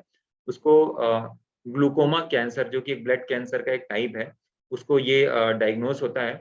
और इसके बाद उसके ट्रीटमेंट के लिए वो शायद यूएस जाती है, और स्टेम सेल थेरेपी के थ्रू उसका ट्रीटमेंट होता है, क्योंकि उसका कंडीशन बहुत ही सीवियर कंडीशन में था। स्टेम सेल थेरेपी एक मतलब किसी भी लाइलाज से लाइलाज बीमारी को ठीक करने की एक तरीका है, जिससे कि क्या होता है कि हम किसी दूसरे के स्टेम सेल को यूज करके अपने शरीर को हम प्रीवियस स्टेट पे रिस्टोर कर लेते हैं। मैं ये आपको क्यों बताना चाहता हूँ, ये बहुत इंपॉर्टेंट है यहाँ पे डिस्कस करना, क्योंकि अभी हमने आज का तीसरा सेशन है, तो ये सारी चीजें हम 3 दिन में कर रहे हैं, ये सब चीजें उसी का आधार है। तो जब वो स्टेम सेल के थ्रू उसने अपना ट्रीटमेंट लिया, और वहां पे उसका जो ब्लड कैंसर था वो काफी हद तक रिकवर हो जाता है, शी वाज एब्सोल्युटली ऑलराइट। वो एकदम ठीक हो जाती है, इंडिया आती है और अपना काम करने लगती है। 2 से 3 साल तो सब कुछ ठीक चलता है, लेकिन वो सब ट्रीटमेंट करने में भी बहुत पैसे लगते हैं। एग्जैक्टली कितने लगते हैं मुझे नहीं पता, बट मे भी करोड़ों में लगते होंगे। इसके बाद क्या हुआ कि जब वो इंडिया वापस आती है, तो इंडिया वापस आने के बाद 2-3 साल तक उसने काम किया। बाद में उसे फिर पता लगता है कि 2 से 3 साल के बाद कि उसका जो ब्लड कैंसर है वो फिर से उभर के आ गया है, और वो एकदम लास्ट स्टेज पे पहुंच गया है, और कुछ दिन से ज्यादा उसकी लाइफ नहीं बची हुई है, राइट। तो अब इस बार उसने डिसाइड किया कि मैं कोई स्टेम सेल, क्योंकि जो होना था वो हो चुका था, अब उससे शायद आई डोंट नो पॉसिबल था कि नहीं पॉसिबल था, लेकिन उसने जो किया, उसने किसी ऐसे ही फूड एंड न्यूट्रिशनिस्ट की हेल्प ली, जैसे मैंने आपको अभी 3 ट्रेनिंग्स करे, और अपनी पूरी डाइट एंड रूटीन को चेंज किया, और मौत के मुंह से निकलने के लिए उसने स्प्राउट्स खाना, फ्रूट्स खाना, सैलेड खाना, जो मैंने रूटीन के बारे में बताया था वो सारी रूटीन फॉलो करी। और देखते ही देखते 1 साल तक उसने ये पूरा प्रोग्राम इतने डिसिप्लिन के साथ किया। मुझे नहीं पता किससे उसने काउंसलिंग ली, क्या किया क्या नहीं किया, लेकिन केवल उसने अपनी लाइफ स्टाइल चेंज, केवल और केवल लाइफ स्टाइल चेंज। ना केवल उसने ब्लड कैंसर को बीट किया, बल्कि इस बात को बीते हुए आज 10 साल से अधिक हो चुका है। She is absolutely fit and fine. तो देखिए, मेरे बताने का मतलब यह है कि लोग केवल अपने आहार, दिनचर्या और ये जो अपने बिलीव्स हैं, तो उसका बिलीव इतना स्ट्रांग रहा होगा तब तो उसने ये डिसीजन लिया कि मुझे यूएस नहीं जाना है, मुझे कोई और कुछ और नहीं करना है, मुझे केवल और केवल अपनी। तो बेसिकली ये सब चीजें एनएलपी से आती हैं। जो मेरे बताने का कंक्लूजन था, ये सब चीजें हमारी न्यूरो लिंग्विस्टिक लैंग्वेज प्रोग्रामिंग है, वहां से ये सब चीजें निकल के आती हैं, और वहां से हम इस बीमारी को ठीक कर सकते हैं। आगे बढ़ते हैं। यहाँ पे एक छोटा सा एग्जाम्पल लूंगा, तो ये समझिए, ध्यान से सुनिएगा, ये एग्जाम्पल बहुत ही इंपॉर्टेंट है। कि मान लेते हैं कि आप जंगल में जाते हैं, मैंने पहले भी जिक्र भी किया था। आप जंगल में गए, सामने आपको शेर दिख गया। जब आपको शेर दिखाई देगा तो सबसे पहले आपके दिमाग में क्या चीज आएगी, सबसे पहले दिमाग में क्या चीज आएगी, दिमाग में डर आएगा। और जब आपके दिमाग में डर आएगा, तो डर क्या करेगा, डर आपको ये बोलेगा कि भाई शेर आ गया तो ये मार के खा जाएगा। तो जैसे ही आपको शेर दिखाई दिया, आपके दिमाग में ये जो हमारे यहाँ पे, जहाँ पे औरतें बिंदी लगाती हैं, लड़कियां बिंदी लगाती हैं, इसको हम कहते हैं एमिगडाला, ये एक सेंसर होता है। तो सेंसर्स के थ्रू हमारी जो पीनियल ग्लैंड है उसको इंस्ट्रक्शंस गई कि सामने शेर आ गया। और हमारे सब कॉन्शियस माइंड में शेर को लेकर के क्या एक इमोशन बना हुआ है कि शेर का मतलब मौत, शेर आया तो मार के खाई जाएगा। और जैसे ही हमारे पीनियल ग्लैंड को इंस्ट्रक्शंस मिलेगी, तो वो क्या करेगा, वो हमारे मास्टर ग्लैंड को इन्फॉर्म करेगा कि भाई हम सामने एक डर आ गया है, एक फियर फैक्टर है, और इस डर की वजह से क्या होगा, हमारे बॉडी में अपने आप क्या जनरेट होगा, दो तरह के हार्मोन प्रोड्यूस होंगे। पहला हार्मोन क्या होगा, एड्रेनलिन, दूसरा हार्मोन निकलेगा कॉर्टिसोल। ये दोनों हार्मोन क्या है, वैसे तो ये एनर्जी हार्मोन भी है, लेकिन भी क्या है, ये एक स्ट्रेस हार्मोन। स्ट्रेस हार्मोन मतलब अब ये एड्रेनलिन क्या करेगा, आपके शरीर में जैसे ही एड्रेनलिन रिलीज होगा तो क्या होगा, आपका जो जो आपका लीवर है वो बहुत ज्यादा शुगर रिलीज कर देगा। शुगर क्यों, क्योंकि अगर आपके सामने शेर आ गया है, दो ही चीजें पॉसिबल है, या तो शेर से लड़ाई करो या तो भागो। तो आप लड़ेंगे तो भी क्या होगा, आपके हाथों में ताकत आनी चाहिए, पावर आएगी आपको कि मैं जोर से शेर को घूसा मारूंगा, ये पकड़ लूंगा, वो पकड़ लूंगा। और अगर आप ये सोचे कि मैं यहाँ से भाग जाऊं, तो उसके लिए भी आपके पैरों में ताकत आनी चाहिए कि खूब ज्यादा। तो अब आपको ये इंस्टेंट एनर्जी कहाँ से मिलेगी, आपको ये इंस्टेंट एनर्जी मिलेगी क्योंकि ये जो आपकी मास्टर ग्लैंड है, मास्टर ग्लैंड ने क्या किया, इंस्टेंटली रिलीज किया एड्रेनलिन हार्मोन। इस हार्मोन ने लीवर को स्टिमुलेट किया, और लीवर ने ये सॉरी इस हार्मोन ने लीवर को स्टिमुलेट किया, और लीवर ने काफी सारा शुगर आपके ब्लड में रिलीज कर दिया। अब क्या होगा कि दूसरा हार्मोन क्या रिलीज होगा, कॉर्टिसोल। कॉर्टिसोल की वजह से क्या होगा, आपकी पल्स रेट बढ़ जाएगी। जब आपकी पल्स रेट बढ़ेगी तो क्या होगा, आपका दिल जल्दी जल्दी शरीर के हर हिस्से को ऑक्सीजन पहुंचा पाएगा। तो या तो आप लड़ेंगे या तो आप भागेंगे, दोनों ही केस में क्या होगा, आपको जल्दी जल्दी ऑक्सीजन की सप्लाई हो पाएगी। तो आप इस रिस्क वाली कंडीशन से, आप इस फियर वाली कंडीशन को हैंडल करने के लिए आपके शरीर ने क्या किया, आपके शरीर ने वो आपको सारी फैसिलिटी दे दी। लेकिन अब थोड़ी देर के लिए मान लीजिए कि आपको तो लगा कि शेर आ गया है, मार के खा जाएगा, लेकिन शेर ने कुछ किया ही नहीं। शेर चुपचाप आया, थोड़ा यहाँ वहां गुर्राया, देखा और चुपचाप चला गया। लेकिन आपके साथ क्या हुआ, आपके शरीर में जो एड्रेनलिन है, कॉर्टिसोल है, इसका लेवल तो बढ़ गया। अब आपकी आपकी पल्स बढ़ गई, आपके शरीर में क्या हुआ, शुगर का लेवल बढ़ गया। तो अब यहाँ पे दूसरा एग्जांपल लेते हैं। ऐसे ही रोजमर्रा की जिंदगी में कितनी ही बार ऐसा होता है, एक दिन में जितनी बार हम बिना किसी रीजन के आसपास घटने वाली बिना मतलब की घटनाओं की वजह से अपने शरीर में एड्रेनलिन और कॉर्टिसोल बढ़ा लेते हैं, राइट। मतलब कहने का मतलब ये है कि बिना टाइगर के आए ही हम कितने दिन में पता नहीं कितनी बार टाइगर का सामना कर लेते हैं, जिसकी वजह से हमारे शरीर में ये स्ट्रेस हार्मोन का लेवल बढ़ा रहता है, राइट। और उसकी वजह से होता क्या है, हमारे हार्ट के अंदर ब्लॉकेज होना शुरू हो जाता है, हमारी आर्टरीज डैमेज होना शुरू हो जाती है, हमारा शुगर का लेवल बढ़ जाता है, हमारा थायराइड डैमेज हो जाता है, हार्ट अटैक आ जाता है लोगों को, केवल और केवल इस अनसीन टाइगर की वजह से। और ये टाइगर कौन पैदा करता है, हम खुद पैदा करते हैं, बिना रियलिटी के हम इस टाइगर को पैदा करते हैं। इसलिए मैंने टाइगर का इवेंट आपके सामने दिया है। लेकिन अब यहाँ सोचने वाली बात है, जो मैंने टाइगर वाला एग्जाम्पल लिया था, एग्जाम्पल क्यों लिया था, क्योंकि टाइगर को तो हमने कभी एक्सपीरियंस किया नहीं, लेकिन फिर भी हमने मान लिया कि टाइगर आ गया है तो वो सब गड़बड़ कर जाएगा। उसी तरीके से ऐसी जितनी भी घटनाएं हमारे लाइफ में घट रही हैं, उन सब चीजों के बारे में क्या किया है, हमने एक्सपीरियंस नहीं किया है, लेकिन हमने अपने दिमाग में एक इमेज बना ली है कि ऐसा होगा। जैसे किसी को हार्ट अटैक हो गया, हार्ट की ब्लॉकेज हो गई, अब उसने क्या बना लिया, मुझे ब्लॉकेज हो गई है, अब तो मेरा लाइफ यहाँ से खत्म, राइट। मैं आपको 2017 का अपना एक केस स्टडी बताता हूँ। 2017 में मेरे पास एक पेशेंट का अहमदाबाद से कॉल आया, और कॉल करने के बाद क्या हुआ, उनके फादर की एंजियोग्राफी करके डॉक्टर ने बोला कि उनको 90-80% की 2-3 ब्लॉकेजेस हैं। डॉक्टर ने कहा कि आपकी बाईपास सर्जरी करनी पड़ेगी, राइट। तो बहुत समझाया, बहुत बुझाया कि देखो कोई ऐसा रिस्की नहीं है, आराम से सेफली हो जाएगा। But he was so scared, इतने ज्यादा वो डर गए कि उनको लगा कि पता नहीं क्या ही हो जाएगा। फिर इसके बाद क्या हुआ कि जब मेरे पास जिन्होंने कॉल किया था वो उनके बेटे थे। इसके बाद क्या हुआ कि समहाउ ढूंढते ढूंढते उन्होंने सोचा कि कोई नॉन सर्जिकल ट्रीटमेंट हो, तो उनको मेरा नंबर मिला, मेरे से बात हुई। जब मेरे से बात हुई तो एज यूजुअल जो मैं लोगों को बताता हूँ, मैंने उनको भी बताया। तो उन्होंने कहा कि आप एक काम करो, आप मेरे फादर से बात करो। जब मैंने उनके फादर से बात करी, तो मेरे को जो समझ में आया कि उनके दिमाग में इतना ज्यादा डर बैठा हुआ है, इतना ज्यादा डर बैठा हुआ है कि मुझे हार्ट की इतनी ज्यादा ब्लॉकेज हो गई है, मुझे कुछ भी हो जाएगा, राइट। अब उसके बाद उन्होंने क्या किया, मैंने उनको एक एडवाइस दी कि अंकल ब्लॉकेज सभी की होती है, आप किसी का भी एंजियोग्राफी करा लो, सबसे ज्यादा सबकी उतनी ही ब्लॉकेज होगी। अब मुझे नहीं पता था कि वो इस बात को कितना सीरियसली ले लेंगे। इसके बाद क्या हुआ, उन्होंने अपने गांव में फोन करके 7-8 लोगों को बोला कि मैं पैसे दे रहा हूँ, तुम एंजियोग्राफी करा लो, मैं पैसे दे रहा हूँ, तुम एंजियोग्राफी करा लो। और उन्होंने 3 लोगों की एंजियोग्राफी अगले 4-5 दिन में करा डाली, और तीनों लोगों के सेम टू सेम ब्लॉकेज निकली। इसके बाद उन्होंने डॉक्टर को भी 40 गालियां दी, अपने बेटे को भी बहुत सारी गालियां दी, राइट। और इसके बाद क्या हुआ, बिना कोई दवाई लिए, बिना कोई ट्रीटमेंट कराए वो घर चले। उसके 1-2 साल बाद तक वो मुझे फोन करते थे, अभी तो मेरी कई साल से उनसे बात नहीं हुई। बेसिकली बताने का मतलब क्या है कि उनके दिमाग में जो एक पैटर्न बैठा हुआ था कि मेरे को ब्लॉकेज हो गई तो मेरे को अब कुछ भी हो जाएगा। लेकिन जब उन्होंने कई लोगों के देख लिया कि ब्लॉकेज तो सबके कॉमन है, राइट, जब सबके बराबर ही ब्लॉकेज है तो इससे क्या फर्क पड़ता है कि मुझे ब्लॉकेज है कि नहीं है, जैसे चलना होगा वैसे चलेंगे ही चलेंगे। तो मेरे कहने का मतलब ये जो टाइगर इवेंट था ये आपके समझने के लिए।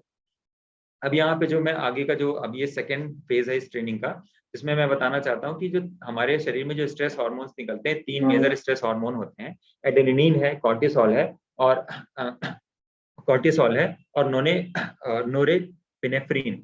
3 हार्मोन्स होते हैं, एड्रेनलिन, कॉर्टिसोल और नोरेपिनेफ्रिन। तो ये 3 हार्मोन्स हमारे शरीर को कैसे डैमेज करते हैं, आगे देखिए। सबसे पहले तो नोरेपिनेफ्रिन जो हार्मोन है, ये कैसे काम करता है हमारे शरीर को। ये सबसे पहले, ये पहली बात तो ये एड्रेनलिन हार्मोन के साथ में काम करता है। जैसे ही हार्मोन रिलीज होता है तो हमारे शरीर में क्या होता है, हार्ट रेट हमारा बढ़ जाता है। इसके बाद क्या होता है कि अगर ये हार्मोन आपके बॉडी में रिलीज हो रहा है तो आपकी स्लीप डिस्टर्ब हो जाएगी, आपको एंजाइटी हो जाएगी, और उसकी वजह से क्या होता है, हमारी जो आर्टरीज होती हैं वो उसमें कॉन्ट्रैक्शन शुरू हो जाता है, सिकुड़ जाती हैं।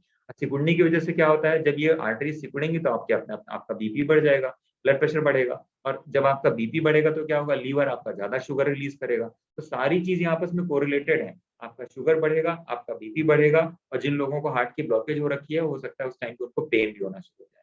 तो ये सब चीजें किसकी वजह से आएंगी, केवल और केवल निगेटिव इमोशंस की वजह से। दूसरा एड्रेनलिन हार्मोन है। एड्रेनलिन कैसे काम करेगा, एड्रेनलिन भी बिल्कुल ऐसे ही काम करता है। इसमें भी क्या होता है, हमारी हार्ट रेट बढ़ जाती है, स्लीप हमारी डिस्टर्ब हो जाती है, एंजाइटी होती है। और ये कैसे प्रोड्यूस होता है, राइट, ये एड्रेनलिन ग्लैंड में प्रोड्यूस होता है ये हार्मोन, राइट, जब हमारे ब्रेन से एक सिग्नल जाता है कि कोई ना कोई चीज ऐसी है जो हमें अच्छी नहीं लग रही, चाहे हमें गुस्सा आ रहा हो, चाहे हम किसी चीज से नाराज हों, राइट। तो जब हम दूसरे से नाराज भी होते हैं ना, तो हम अपने आप को ही बीमार कर रहे होते हैं, हम किसी और का नुकसान नहीं कर रहे होते हैं। इसके अलावा कॉर्टिसोल भी बिल्कुल ऐसे ही काम करता है। कॉर्टिसोल की वजह से भी हमारी पल्स रेट, तो देखिए कोई भी हार्मोन जब स्ट्रेस हार्मोन निकलेगा ना, तो स्ट्रेस हार्मोन के केस में बिल्कुल यही चीज होगी, आपकी पल्स बढ़ेगी, बीपी बढ़ेगी, लीवर आपका ज्यादा शुगर रिलीज करेगा, जो आपकी ब्लड वेसल्स हैं वो कॉन्ट्रैक्ट हो जाएंगी, नींद आपको सही से आएगी नहीं, और आपको घबराहट, बेचैनी, ये सब चीजें बनी रहेंगी। तो जिन लोगों को ये सब पैटर्न्स आते हैं, इसका मतलब सीधा सीधा समझ लेना चाहिए कि आपकी बीमारी से पहले आपके जो इमोशंस है ना, वो आपके कंट्रोल में नहीं, राइट। तो यहाँ पे कॉर्टिसोल का कुछ फ्लो साइकिल बना हुआ है, इसको मैं कट डाउन करता हूँ। अब देखिए यहाँ पे कॉर्टिसोल की वजह से मैंने लिखा है कि कौन कौन सी बीमारियां इतनी तेजी से ग्रो करती हैं। आपका इम्यून सिस्टम बहुत कमजोर हो जाएगा, हार्ट की ब्लॉकेज हो जाएगी, हार्ट अटैक हो सकता है, ब्लड प्रेशर सबसे कॉमन चीज है, शुगर का लेवल जो मैंने आपको ऑलरेडी बताया था। हाँ, एक चीज मैंने यहाँ पे डिस्कस नहीं की थी, इसकी वजह से जो सबसे बड़ा प्रॉब्लम होता है वो होता है डाइजेस्टिव डिसऑर्डर। अगर कभी आपको लग रहा है कि आपका पेट ठीक नहीं है, यहाँ पे बहुत सारे लोग ये गलती करते हैं कि अगर कोई आदमी, परिवार का कोई ऐसा मेंबर है जो कि मे बी हैप्पी नहीं, he is not feeling happy, पर हम क्या बोलते हैं, लोग खाना खा लो। आप खाना तभी खाएं जब आप देखें कि आप खुश महसूस कर रहे हैं। अगर आपका ऑफिस में किसी से झगड़ा हो गया या घर में किसी के ऊपर आप नाराज हैं, तो सबसे पहले आप अपनी हेल्प कर सकते हैं कि आप कम से कम खाना ना खाएं, पानी पी लें, थोड़ा सूप वगैरह पी लें। जितना ज्यादा आप खाएंगे उतना ज्यादा आप अपने बॉडी के लिए प्रॉब्लम क्रिएट करेंगे। एनीवेज, तो ये देखिए स्ट्रेस हार्मोन्स की वजह से हमारे शरीर में जो जो प्रॉब्लम होती है, ब्रीदिंग डिफिकल्टी शुरू हो जाती है, जो हमारा हार्ट रेट बढ़ जाता है, राइट, ब्लड फ्लो जो होता है वो उसमें प्रॉब्लम होनी शुरू हो जाती है, शुगर का लेवल बढ़ जाता है, राइट। इसके अलावा बीपी मैंने ऑलरेडी बता दिया था, जो हमारी मसल्स होती हैं वो अच्छे से रिलैक्स नहीं कर पाती, तो मसल्स में पेन वगैरह के इश्यूज भी हमारे बॉडी में जनरेट हो जाते हैं, राइट। आगे बढ़ते हैं। इसके बाद देखिए, अब ये हमारे जो जो मैंने थोड़ी देर पहले आपके सामने बताया था कि निगेटिव इमोशनल स्टेट जो बन जाती है उसको चेंज कैसे कर सकते हैं। तो देखिए, तो अभी हमने प्रॉब्लम के बारे में बात की कि एड्रेनलिन, कॉर्टिसोल और नोरेपिनेफ्रिन जो हार्मोन्स हैं, ये कैसे हमारे शरीर को प्रॉब्लम क्रिएट करते हैं। लेकिन अब हम देखेंगे कि अब इनको हम कैसे सबसाइड कर सकते हैं, कैसे दबा सकते हैं, कि हम ऐसा क्या करें कि जो हमारे शरीर में, मैं कहता हूँ आप अगर इसको थोड़ा सा भी काम करना शुरू करेंगे तो क्या होगा, जैसे ही आप थोड़ा बहुत करना शुरू करेंगे, तो मैं कहता हूँ आपने अगर इसको 25% भी कम कर दिया, थोड़ा, आपके थोड़े से एफर्ट से भी अगर ये 25% कम हो गया, तो आपकी बीमारी को कम से कम 80% कम कर, क्योंकि आपकी बीमारी का सबसे बड़ा एक सर्टेन लेवल पे तो इन हार्मोन्स की जरूरत होती है। जैसे मैंने आपको बताया था कॉर्टिसोल के बारे में, तो जब हम सुबह सुबह उठते हैं तो हमारे शरीर में कॉर्टिसोल का लेवल नॉर्मली हाई ही होता है। क्यों? क्योंकि जैसे जैसे सन का मूवमेंट होता है, ये केवल हमारे लिए स्ट्रेस हार्मोन नहीं है, ये हमारे लिए एनर्जी हार्मोन भी है। जब हम बहुत ज्यादा एक्साइटेड होते हैं, राइट, तो हमारे शरीर में हैप्पीनेस हार्मोन के अलावा क्या होते हैं, ये एनर्जी हार्मोन भी निकलते हैं, जिससे कि हमें वेल बीइंग, हमें अच्छा लगता है। मॉर्निंग के टाइम में हमें अच्छा क्यों लगता है? क्योंकि हमारे बॉडी में जब कॉर्टिसोल का लेवल होता है, तो कॉर्टिसोल की वजह से क्या होता है, हमारा ब्लड प्रेशर भी नॉर्मल, मतलब जिनको हार्ट का प्रॉब्लम है, जिनको दिक्कत है, बीपी की प्रॉब्लम है, उनका बीपी तो नॉर्मल से ऊपर चला जाएगा। लेकिन क्या होता है, यही कॉर्टिसोल हार्मोन किसी इमरजेंसी सिचुएशन में हमको एनर्जी देने का भी काम करता है। जब हम डांस करते हैं, जब हमको कोई बहुत ही चीज अच्छी लगती है, तो भी क्या होता है, ये कॉर्टिसोल हार्मोन ही रिलीज होता है, जो जाकर के जब हमारे बॉडी में प्रॉपर तरीके से हमारी हार्ट रेट होती है, हमारा बीपी होता है, शुगर होता है, शुगर की वजह से क्या होता है, हमको एनर्जी फील होती है। तो that's why we feel energetic. अब देखिए, सबसे पहले हमारी इमोशनल स्टेट को चेंज करने के लिए कुछ चीजें मैंने यहाँ मेंशन की हैं। सबसे पहली जरूरी चीज होती है एफर्मेशन। एफर्मेशन का मतलब यह है कि किसी भी पैटर्न को हमारे आसपास बार बार रिपीट करना। जैसे अब कोई गाना सुन रहा है, एक छोटा सा एग्जांपल बता रहा हूँ कि मैं परेशान, मैं परेशान, मैं परेशान। अब एक गाना ऐसा सुन रहे हैं तो हमारे कान पे बार बार रिपीट क्या हो रहा है? परेशान, परेशान, परेशान, है ना। कोई दूसरा गाना सुन रहा है कि मेरी जिंदगी तो बर्बाद हो गई, कटी पतंग रह गई। ये क्या है? एक निगेटिव इमोशनल स्टेट। हमारे कान पे इस तरह का गाना जा रहा है। जो लोग इस तरह का गाना सुनते हैं, अब कोई गाना सुन रहा है, लेट्स से एक मोटिवेशन गाना सुन रहा है कि हाँ यही रास्ता है तेरा, तूने, मतलब he is getting a motivation, उसको मोटिवेशन मिल रहा है, जिंदगी में कुछ आगे करने की प्रेरणा मिल रही है। तो कहने का मतलब ये है कि जो भी हमारे आसपास पैटर्न्स बार बार रिपीट होते हैं। आपको मान लीजिए मेरा कोई फ्रेंड है, या मान लीजिए वो क्या बात कर रहा है, वो बात कर रहा है कि अरे तूने तो बहुत अच्छा किया, तेरा तो ये हो जाएगा। मतलब वो मुझे जो चीज रियलिटी में नहीं है बट मुझे फ्यूचर का एक प्रोजेक्शन दिखा रहा है। बट वो क्या है, दिमाग में मेरे बार बार वो पैटर्न्स डाल करके एक न्यूरॉन्स में नए पैटर्न्स को स्टोर करने की कोशिश कर रहा है। बेसिकली चाहे निगेटिव चीजें हो चाहे पॉजिटिव चीजें हो, दोनों ही चीजें क्या कर रही हैं? एनएलपी कर रही है। NLP, neuro linguistic language programming, neurons में नए पैटर्न्स को स्टोर करा रही है। तो जितना ज्यादा मैं कोई ऑडियो सुन रहा हूँ कि मैं हेल्दी हूँ, मैं ठीक हो रहा हूँ, मेरी बीमारी खत्म हो रही है, मैं कहता हूँ यूट्यूब पे आप जा करके कोई ऐसा इन्फॉर्मेशन बार बार सुनते हैं तो क्या होता है, वो सारी की सारी चीजें जब हमारे कानों में पड़ती हैं तो जाकर के हमारे न्यूरॉन्स को रीप्रोग्राम करती हैं। आप किसी मोटिवेशनल स्पीकर को सुनते हैं, कोई ऐसी बुक पढ़ते हैं, तो क्या होता है, जो पॉजिटिव पैटर्न्स हैं वो बार बार हमारे न्यूरॉन्स पे जब फॉल होते हैं तो हमारे न्यूरॉन्स की क्या होती है? रीप्रोग्रामिंग होती है। अभी जो हमारे दिमाग में निगेटिव इमोशनल स्टेट पड़े हुए थे, उसकी जगह ये एफर्मेशन क्या करते हैं, हमारे दिमाग में पॉजिटिव इमोशनल स्टेट को पुट अप करना शुरू करते हैं। दूसरी चीज है एनवायरनमेंट। एनवायरनमेंट का मतलब है टीवी में आप वो चीजें मत देखिए, कोई मूवी है या मान लीजिए कोई ऐसा सीरियल आप देख रहे हैं जिसमें बड़ा दुखों का पहाड़ टूट पड़ा, राइट, कि पता चला कि पेरेंट, जैसे कोई मूवी है मान लीजिए बागवान मूवी है, उसमें पता चला कि उनके बच्चों ने उनको परेशान करके रखा हुआ है, ये भी चीजें हो रही है, वो भी चीजें हो रही हैं, राइट। तो अल्टीमेटली हम अपने दिमाग में क्या चीज अलाउ कर रहे हैं जाने के लिए? सारे निगेटिव इमोशनल एक्सपीरियंस। उससे अच्छा क्या है? इसीलिए आपने देखा होगा कि मैं मेरे शायद डाइट चार्ट में लिखा होगा, आई डोंट नो किसके में लिखा है किसके में नहीं लिखा है, कि मैं लोगों को बोलता हूँ कि खाना खाने के बाद टीवी नहीं देखना है, राइट, या न्यूज चैनल नहीं देखना है। अगर देखना है तो केवल कॉमेडी सीरियल, हंसी मजाक वाली चीजें, या कोई ऐसी चीजें जिसमें की सारी चीजें पॉजिटिव हैं, राइट। अगर मैं देख रहा हूँ कि एक आदमी गाय को डंडा भी मार रहा है तो क्या हो रहा है, मुझे उसको देख करके दया आ रहा है, इसका मतलब मैं दिमाग में निगेटिव इमोशंस को अलाउ कर रहा हूँ जाने के लिए। तो जब तक मेरा एनवायरनमेंट नहीं चेंज होता, कोई मेरा फ्रेंड ऐसा है जो बार बार बोलता है कि तुम्हारी लाइफ में ये खराब है वो खराब है, या मान लीजिए कोई मेरा दुश्मन है उसके बारे में बात कर रहा है, देखो उसने तुम्हारे साथ ये बुरा किया, उसने तुम्हारे साथ ये बुरा किया, वो सारी चीजों को रिपीट कर रहा है, मुझे अच्छा लग रहा है, लेकिन अल्टीमेटली ही इज अलाउंग, वो अलाउ कर रहा है कि निगेटिव चीजें बार बार रिपीट हो और वो मेरी न्यूरॉन्स में स्टोर होती जाएंगी। तो जो भी मेरा एनवायरनमेंट है, वो एनवायरनमेंट मेरे न्यूरॉन्स को प्रोग्राम कर रहा है। तो अगर मैं अपना एनवायरनमेंट चेंज करूं कि मेरा कोई दूसरा फ्रेंड हो जो ये बात करे, जो गया छोड़, आगे ये कर, यहाँ से ये अच्छा होगा, वहां से वो अच्छा होगा, think about the positive side. अब क्या होगा, जब मैं पॉजिटिव चीजों की तरफ देखना शुरू करूंगा तो मैं अपने न्यूरॉन्स को क्या करूंगा, एक पॉजिटिव इमोशनल स्टेट की तरफ धकेल रहा हूँ। इससे क्या होगा, मेरे न्यूरॉन्स की रीप्रोग्रामिंग होगी। और इससे क्या होगा कि मेरे शरीर में जो स्ट्रेस हार्मोन्स रिलीज हो रहे थे, एड्रेनलिन, कॉर्टिसोल, नोरेपेनेफ्रिन, वो क्या होंगे, वो कम हो जाएंगे। और कम ही करना तो हमारा ऑब्जेक्टिव है। इसके अलावा आपके एक्सपीरियंसेस, जैसे मान लीजिए कि मेरा कोई एक्सपीरियंस किसी के साथ खराब रहा, कोई भी रीजन हो सकता है, लेकिन जब तक किसी चीज को 2 से 3 से 4 बार हम रिपीट ना कर लें, उसके बारे में कोई हमें अपनी स्टेट ऑफ माइंड नहीं बनानी चाहिए। ऐसा हो सकता है कि मेरा एक्सपीरियंस किसी बार 1 या 2 चीजों की वजह से खराब हो सकता है, राइट। इसीलिए हमेशा चीजों को एक्सपीरियंस करके देखें। रियलिटी है कि दुनिया में 90% चीजें, 90-95% चीजें हमने एक्सपीरियंस ही नहीं की। किसी के बारे में, लेट से मान लीजिए मेरे कोई दूर के अंकल हैं, मेरे मान लीजिए मेरे पेरेंट्स हैं, उन्होंने उसके बारे में बता दिया, देखो वो तो खराब है। नॉर्मली होता क्या है कि हमारे पड़ोसी होते हैं या हमारे रिलेटिव्स होते हैं, तो हमारे पेरेंट्स बचपन से क्या बोलते हैं, देखो हमारा वो पड़ोसी है, वो ये खराब है, उसने हमारा ये नुकसान किया, उसने हमारा वो नुकसान किया, ऐसा किया वैसा किया, जबकि रियलिटी में आपने कभी एक्सपीरियंस नहीं किया। लेकिन होता क्या है कि उनके साथ इससे पहले कि आप कोई एक्सपीरियंस करें, आपने दिमाग में पहले ही एक निगेटिव इमोशनल स्टेट बना लिया कि भाई वो तो आदमी पहले से ही खराब है, राइट। तो अब क्या होता है, ऐसे बहुत सारी चीजें, 90-95% चीजें हमारी लाइफ में ऐसी हैं जो कभी एक्सपीरियंस लेवल पे नहीं आई।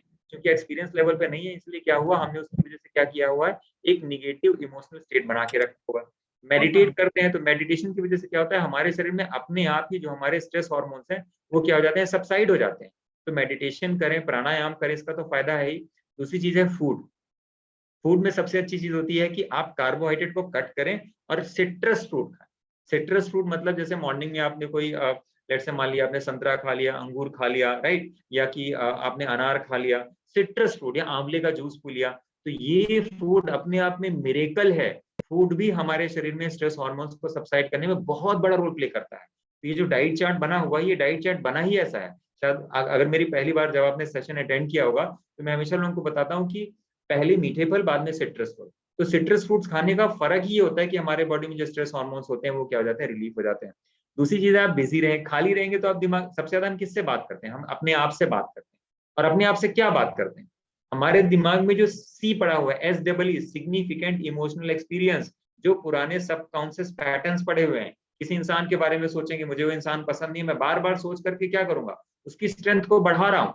जब आप बिजी रहेंगे, आप अपना जो आपको गेम अच्छा लगता है, आप आउटडोर गेम खेलें, क्रिकेट खेलें, फुटबॉल खेलें, टेनिस खेलें, रैकेट खेलें, चेस खेलें, राइट, आप लूडो खेलिए, ऑनलाइन आजकल बहुत सारे ऑप्शन है। लेकिन खाली बैठने से अच्छा ये है कि आप कुछ ना कुछ करें। इससे क्या होता है कि आप अपने दिमाग के जो न्यूरल पैटर्न्स हैं उसको चेंज करते हैं, जिससे आप अपनी इमोशनल स्टेट को चेंज करते हैं।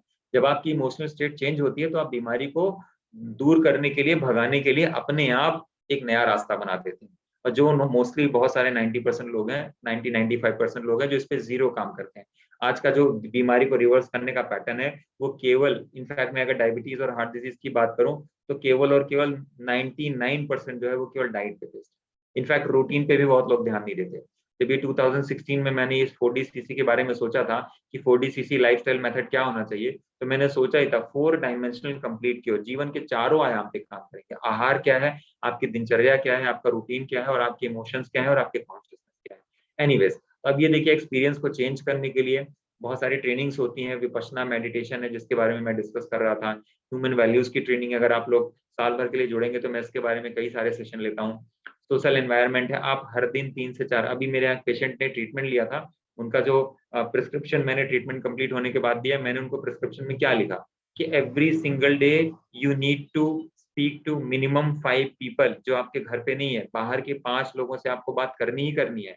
तो कुछ रीजन मैंने देखा होगा, और इसकी इनफैक्ट उसकी वजह से उनको इतना फायदा हुआ मैं बता नहीं सकता। तो आपका अगर एक सोशल सर्कल बना हुआ है, सोशल मीडिया वाला सर्कल नहीं, सोशल सर्कल, आप लोगों से मिले, पर्सनली फिजिकली मिले, ना कि फोन पे बात कर लिया। मतलब फोन पे बात करना इज ऑल्सो ओके, लेकिन व्हाट्सएप पे चैट करना या फोन पे बात करना भी उतना खराब नहीं है, लेकिन आप पर्सनली जाकर के अगर आप किसी से मिल सकते हैं तो उसका कोई तोड़ नहीं है। इसके अलावा इनर इंजीनियरिंग सदगुरु का एक प्रोग्राम है, जो लोग साल भर के प्रोग्राम के लिए ज्वाइन करते हैं, उनको ये प्रोग्राम, हालांकि एक पेड प्रोग्राम है जिसकी फीस लगभग 3-3.5 हजार होती है, बट क्या है, मैंने इसको ऑफलाइन रिकॉर्ड करके रखा हुआ है, लोगों को मैं उसके ऑप्शन देता हूँ कि कैसे आप इसको देख सकते हैं। तो they can watch this video, और this is a very powerful programme. इतना पीस मिलता है दिमाग को कि आपका दुनिया को चेंज करने का नजरिया ही बदल जाता है। इसके अलावा ग्रुप थेरेपीज होती हैं, आप अपनी बीमारी को लेकर के किसी मैटर पे अगर आप 4 लोगों से मिलकर बात करते हैं तो आपके लिए बहुत फायदेमंद होता है। तो एनीवेज, ये मैंने कुछ एक्सपीरियंसेस आपको बताए। तो ये हो गया स्ट्रेस के बारे में, निगेटिव इमोशनल एक्सपीरियंस के बारे में हो गया। अब मैं बात करूंगा हैप्पीनेस हार्मोन, जो सबसे इंपॉर्टेंट पार्ट है। कि अभी तो हमने निगेटिव चीजें देख ली, अब पॉजिटिव चीजें बॉडी में कैसे प्रोड्यूस करें, तो इसको हम कहते हैं डोज, DOS। 4 हार्मोन है, डोपामाइन, ऑक्सीटोसिन, सेरोटोनिन और एंडोर्फिन। ये 4 हार्मोन हमारे शरीर में कैसे निकलेंगे। देखिए, सबसे पहले मैं स्टार्ट करता हूँ एंडोर्फिन हार्मोन। एंडोर्फिन जो है, हमें, अगर आपको कहीं कोई पेन हो रहा है, राइट, या स्ट्रेस है, आप रात भर से सो नहीं पाए, ऐसी कोई सिचुएशन बनी हुई है, और आप, आपके शरीर में अगर एंडोर्फिन रिलीज होता है तो आपके शरीर में पेन किसी भी तरह का हो सकता है, शरीर में, या आपको कहीं पैर में दर्द हो रहा हो, या हेडेक हो रही हो, या स्ट्रेस की वजह से आपकी पल्स रेट बढ़ी हो, या BP बढ़ा हुआ हो, लेकिन जब आपके शरीर में एंडोर्फिन रिलीज होगा, तो रिलीज होने की वजह से ये सारी चीजें आपकी अपने आप खत्म हो जाएंगी। क्योंकि उसका कारण भी जो है, जो रूट कॉज भी है, वो क्या, कहाँ से निकला है, स्ट्रेस की वजह से निकला हुआ है। तो आप वॉक करते हैं, आप डांस करते हैं, आप गाना गाइए, बाथरूम सिंगर बनिए, कोई प्रॉब्लम नहीं है, सिंगिंग करिए, प्लेइंग, आप क्रिकेट खेल सकते हैं, बैडमिंटन खेल सकते हैं। तो देखिए, मेरा एडवाइस ये होता है कि इसमें से जो भी आप कर सकते हैं, जो भी कर सकते हैं, आप अपने हैबिट का हिस्सा बना लीजिए। कुछ नहीं है, आप ऑफिस से 7 बजे भी घर आते हैं तो बैडमिंटन ले लीजिए। खाना खाने के बाद आप थोड़ी देर के लिए जा करके किसी नेबर को पकड़ करके अपने बेटे के साथ में या अपनी वाइफ के साथ में बैठ के थोड़ी देर के लिए बैडमिंटन खेल सकते हैं। लेकिन जब आप ये करते हैं तो आपके शरीर में क्या होता है, एंडोर्फिन रिलीज होता है। जब एंडोर्फिन रिलीज होता है तो आप सोचिए, आप अपने शरीर को कितना रिलीफ दे रहे होते हैं, राइट, आपकी। इसके अलावा जो दूसरा हार्मोन है वो सेरोटोनिन हार्मोन है। सेरोटोनिन हार्मोन, अगर आप चाहते हैं कि आपके बॉडी से रिलीज हो, अब देखिए, सेरोटोनिन हार्मोन कब रिलीज होता है, ये हमारे लिए एक मूड स्टेबलाइजर हार्मोन है और आपको खुशी देता है। स्पेशली अगर आप ऑफिस में काम कर रहे हैं या मान लीजिए कि आप किसी बिजनेस में है, सारा दिन की आपकी डलनेस है, आपको स्ट्रेस हो रखा है और आप शाम को घर आते हैं, तो एक चीज का ध्यान दीजिए, आपके डाइट में कार्बोहाइड्रेट का लेवल बहुत कम होना चाहिए। जितना कार्बोहाइड्रेट कम से कम खाएंगे उतना ज्यादा आपका मूड स्टेबल होगा, आप अच्छा महसूस करेंगे। आप एक्सरसाइज कर सकते हैं। आप इसके अलावा कोशिश करें कि थोड़ा ब्राइट लाइट में रहें। तो ब्राइट लाइट में रहने का मतलब होता है दिन के टाइम में। अगर दिन में आप ऑफिस में हैं तो कोशिश कीजिए कि जो आपके ऑफिस का कैबिन है या रूम है वहां पे लाइट अच्छी खासी हो। अगर सनलाइट थोड़ा सा मिल सकती है तो बहुत अच्छा, अदरवाइज जो लाइट है वो येलो कलर की लाइट हो लेकिन ब्राइट लाइट हो। ट्यूब लाइट की रोशनी, जैसे आप देख रहे हैं मुझे, मैं भी जिस रोशनी में बैठा हूँ ये पीले रंग की रोशनी, हो सकता है आप लोगों को दिखाई नहीं दे रहा होगा। तो मैं येलो कलर की लाइट में बैठता हूँ, मेरे गांव में भी येलो कलर की लाइट है, मेरे ड्राइंग रूम में भी येलो कलर की लाइट है। I do not use white and blue light in my house, right. इसके अलावा आप अगर मसाज करते हैं, अगर आप जैसे मसाज थेरेपी होती है, पंचकर्मा है, पोटली पट्टी है, अभ्यंग है, कई तरह की चिकित्सा पद्धतियां होती हैं, ये करने से भी हमारे बॉडी में सेरोटोनिन का लेवल बढ़ता है। एफर्मेशन के बारे में मैंने बताया था, यूट्यूब में बहुत तरह के एफर्मेशन पड़े हुए हैं। आप कोई कॉमेडी वाली मूवी देखें या किसी तरह का म्यूजिक सुने, अच्छा म्यूजिक सुने, ये सब हमारे बॉडी में सेरोटोनिन के लेवल को बढ़ाते हैं। खासतौर से स्पेशली उनके लिए रिकमेंडेड है जो लोग ऑफिस में काम करते हैं या बिजनेस करते हैं और शाम को घर आने के बाद उनका स्ट्रेस लेवल काफी बढ़ा रहता है। तीसरा है हमारे शरीर में डोपामाइन। डोपामाइन उसके लिए बहुत जरूरी है डोपामाइन का प्रोडक्शन होना, खासतौर से अगर बच्चे हैं। अगर लेट से मान लीजिए कि आप ये प्रोग्राम अटेंड कर रहे हैं और ये प्रोग्राम अपने पेरेंट्स के लिए अटेंड कर रहे हैं या अपने बच्चों के लिए अटेंड कर रहे हैं, तो ये समझना बहुत जरूरी है कि डोपामाइन एक ऐसा हार्मोन है जो हमारे बॉडी में, जब हमको कोई मोटिवेट करता है या हमें कोई रिवॉर्ड मिलता है तो हमारे बॉडी में इस तरह का हार्मोन रिलीज होता है। तो हमें सॉरी जब हमारे बॉडी में ये हार्मोन रिलीज होता है तो हमें मोटिवेशन फील होता है और हमें फील होता है कि हमने लाइफ में कुछ अचीव किया, हमें एक अच्छा फीलिंग आता है। तो इसके लिए जरूरी होता है कि आप प्रोटीन रिच डाइट लें। आप ऐसा डाइट लें जिसमें माइक्रोबायोम्स होते हैं। माइक्रोबायोम जिसको हम प्रीबायोटिक्स कहते हैं, जैसे कि फर्मेंटेड फूड हो गया, राइट, जैसे कि अम्बली खाते हैं या दही हो गया, छाछ लें। तो ये सब करने से क्या होता है, हमारे बॉडी में प्रॉपर तरीके से माइक्रोबायोम से आते हैं। इसके अलावा स्लीप अच्छी खासी लें। जिसको लग रहा है कि अगर उसको किसी मोटिवेशन की जरूरत है, कई बार लोग लो फील करते हैं लाइफ में, अच्छा नहीं कर पाते, या आपको ही लग रहा है कि आप थोड़ा लो फील कर रहे हैं लाइफ में, आपको लग रहा है कि किसी चीज की मोटिवेशन की कमी है, राइट। और तो उस केस में क्या है कि आप ये सब कर सकते हैं। ऐसे लोगों को चाहिए कि दिन भर में 8 से 9 घंटे सो, एक अच्छी लाइट लें, और जब जागे भी तो क्या करें, अच्छी सनलाइट में रहें। खासतौर से मॉर्निंग की जो अर्ली वाली मॉर्निंग होती है 6 to 7 o'clock, क्योंकि उसमें इंफ्रारेड रेडिएशन होता है जो हमारे बॉडी में मेलाटोनिन हार्मोन की प्रोडक्शन में हेल्प करता है। मैं आगे इसके बारे में डिस्कस करूंगा। आप प्राणायाम कर सकते हैं, राइट। लोगों से ज्यादा लोगों से बात करें, ऐसे लोगों से बात करें जो आपको निगेटिवली पुट अप ना करें। तो ऐसा करने से हमारे बॉडी में डोपामाइन हार्मोन का प्रोडक्शन बढ़ता है, राइट। इसके अलावा ऑक्सीटोसिन हार्मोन होता है। ऑक्सीटोसिन क्या करता है, बेसिकली लोगों के ऊपर ट्रस्ट और लव बिल्टअप करता है। स्पेशली अगर आप मान लीजिए कि बिजनेस करते हैं तो आपका लोगों से रिलेशन होना बहुत अच्छा रिलेशन होना बहुत जरूरी है। इनफैक्ट अगर आप सेल्स या मार्केटिंग की जॉब में है, सॉरी सेल्स की जॉब में है, मोस्टली लोगों से इंटरेक्ट करना पड़ता है, या आपकी फैमिली बहुत बड़ी है, बहुत लोगों से, तो लोग आपका जितना लोगों से रिलेशन अच्छा रहेगा, तो क्या होता है, जब हमारे बॉडी में हार्मोन रिलीज होता है तो आपका लोगों के ऊपर लव और ट्रस्ट पैदा होता है। तो इसके लिए जो तरीके क्या होते हैं, लोगों को गले लगाइए। आपने देखा होगा जो इस्लाम धर्म को मानने वाले लोग हैं, मुस्लिम लोग, वो लोग नमाज पढ़ते हैं, और नमाज पढ़ने के बाद क्या होता है, लोग एक दूसरे को गले मिलते हैं। इसका भी अपना एक साइंस है, क्योंकि जब वो लोग एक दूसरे के ऊपर गले मिलते हैं तो क्या होता है, लोगों के ऊपर लव और ट्रस्ट पैदा होता है। हमारे अगर पुराने कल्चर में देखेंगे, मैं केवल इस्लाम की बात नहीं कर रहा हूँ, मैं गांव से देखता रहा हूँ, जब मैं छोटा था तो क्या होता था कि जब लोग एक दूसरे से जाते थे दूर ना तो गले मिलते थे। अभी भी वो कल्चर है, ऐसा नहीं कि वो कल्चर खत्म हो गया, पर गले मिलने का कल्चर था।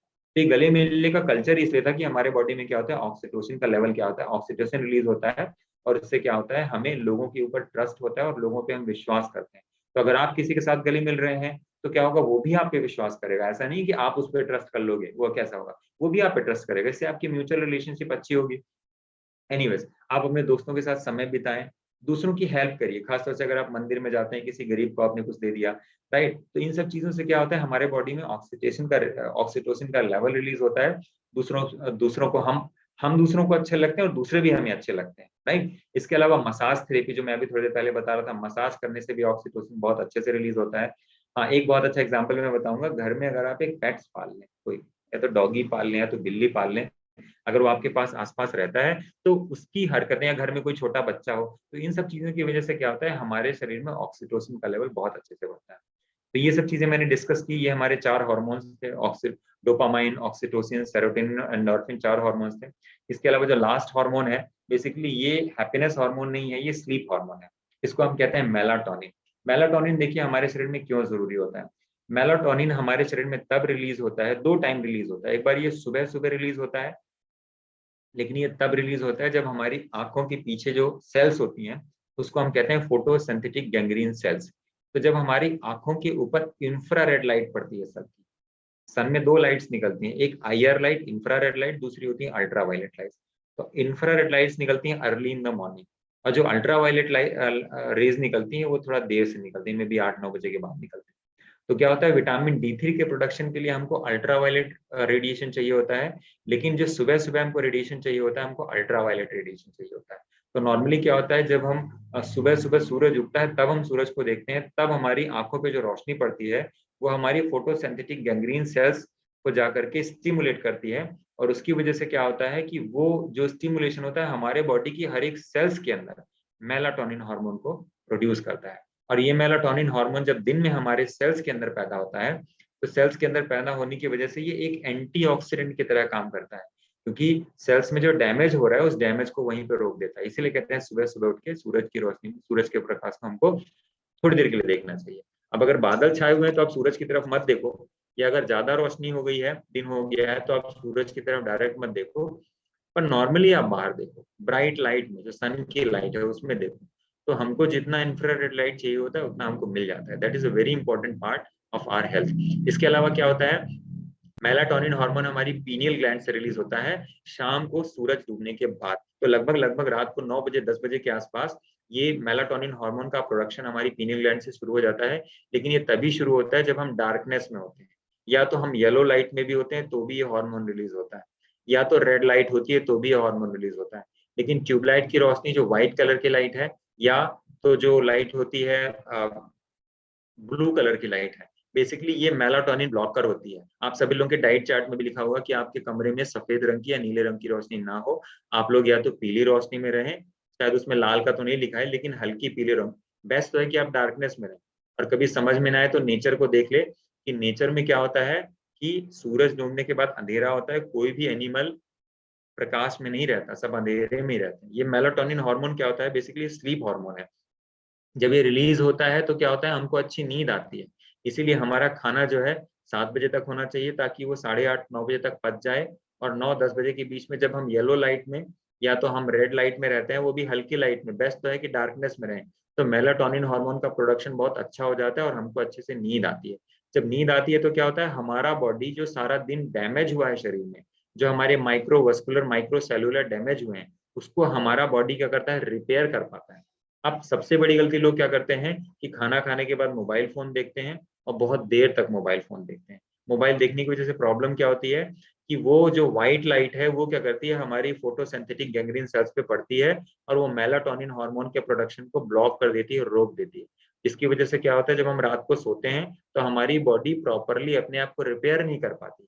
और ये चीजें जब दिन ब दिन रिपीट होती जाती हैं, तो रिपीट होने की वजह से क्या होता है, हमारे बॉडी में माइक्रोवस्कुलर डैमेज होता जाता है, हमारा कोलेस्ट्रॉल बढ़ता जाता है, क्योंकि हम सही ढंग से स्लीप नहीं ले पाते। तो देखिए, मेलाटोनिन इज अनदर मेडिसिन।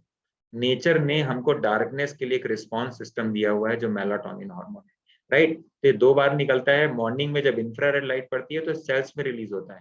दूसरी बार ये हमारी पीनियल ग्लैंड से रिलीज होता है अंधेरे में आने के बाद, और ये पीनियल ग्लैंड से रिलीज होने के बाद हमारे ब्लड स्ट्रीम में फ्लो होता है और हमें ये स्लीप का सेंसेशन देता है। अगर आप 9-10 बजे तक देखोगे तो आप देखोगे मोस्टली आपको नींद आ ही आ जाएगी। अगर आप ये जो मैं मेथड्स बता रहा हूँ अगर आप फॉलो करते हो ना, तो आपको नींद आ ही आ जाएगी। गाँव में लोग इतनी जल्दी क्यों सो जाते हैं? इसलिए सो जाते हैं क्योंकि वहां पे मोस्टली जिनके घर में ज्यादा प्रकाश नहीं है, या तो वो पुराना वाला जो बल्ब होता था वो यूज करते थे। जब से सीएफएल आ गया, जब से एलईडी लाइट्स आ गई, व्हाइट कलर की लाइट्स हो गई, मोबाइल फोन्स आ गए, तो देर रात तक लोग मोबाइल देखते हैं। इसीलिए आप देखिए, जब तक आप मोबाइल देखते हैं तो आपको नींद नहीं आती, लेकिन अगर आपने मोबाइल रख दिया तो आप देखेंगे झट से आपको 15 मिनट में नींद आ जाती है। ज्यादा तो लोगों को नींद आ जाती है। तो मेलाटोनिन का अपना एक साइकिल है, लगभग 9 बजे से लेकर के 8 बजे से लेकर के मान लीजिए 11 बजे तक, इसी बीच में सबसे ज्यादा प्रोड्यूस होता है। तो अगर आपका 8 के पहले डिनर हो गया है, और आपका डिनर हो गया है और आप बहुत ज्यादा ब्राइट लाइट में एक्सपोज नहीं है, तो आपको नींद बहुत अच्छी आने वाली है। और आपको अच्छी नींद आएगी तो अगले दिन आपको अंदाजा लगा लिए आप कितना फ्रेश और ताजा महसूस करेंगे, राइट।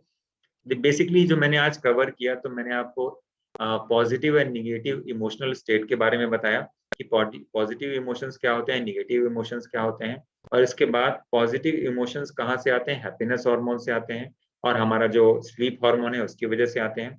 निगेटिव इमोशंस कहाँ से आते हैं, हमारे स्ट्रेस हार्मोन्स की वजह से आते हैं, जो मैंने आपको बताया एड्रेनलिन, कॉर्टिसोल और नोरेपेनेफ्रिन, ये 3 हार्मोन्स होते हैं। तो हमको इन 3 हार्मोन्स को कम करना है और इन 4 हार्मोन्स को बढ़ाना है। तो बेसिकली इमोशंस को कंट्रोल करने के लिए ऐसा जरूरी नहीं है कि आपको कोई समझाएगा और आपका स्ट्रेस खत्म हो जाएगा। आपकी हैबिट्स चेंज होंगी, और आपकी हैबिट्स चेंज होंगी तो अपने आप आपके शरीर में से जो stress hormone, negative emotional state बनी हुई है, तो क्या होगा, वो खत्म होगी। तो इससे आपको 2 फायदा होगा। पहली बात तो आपकी हेल्थ ठीक होगी, दूसरा पर्सनल लाइफ में जो आप काम कर रहे हैं पहले से बेहतर कर पाएंगे, आपकी प्रोडक्टिविटी अच्छी होगी, तो आपकी हेल्थ, वेल्थ एंड वेलनेस हर चीज में उसका आपको फायदा होगा, राइट। तो यहाँ पे मैंने एक चीज लिखी हुई है, if you give in to your emotions you can become your own worst. अगर आप अपने इमोशंस पे ध्यान नहीं देंगे तो क्या होगा, आप अपने सबसे खराब दुश्मन बन जाएंगे, क्योंकि हमेशा जो आपका शरीर है आपके दिमाग में जो चल रहा है उसको फॉलो करेगा, राइट।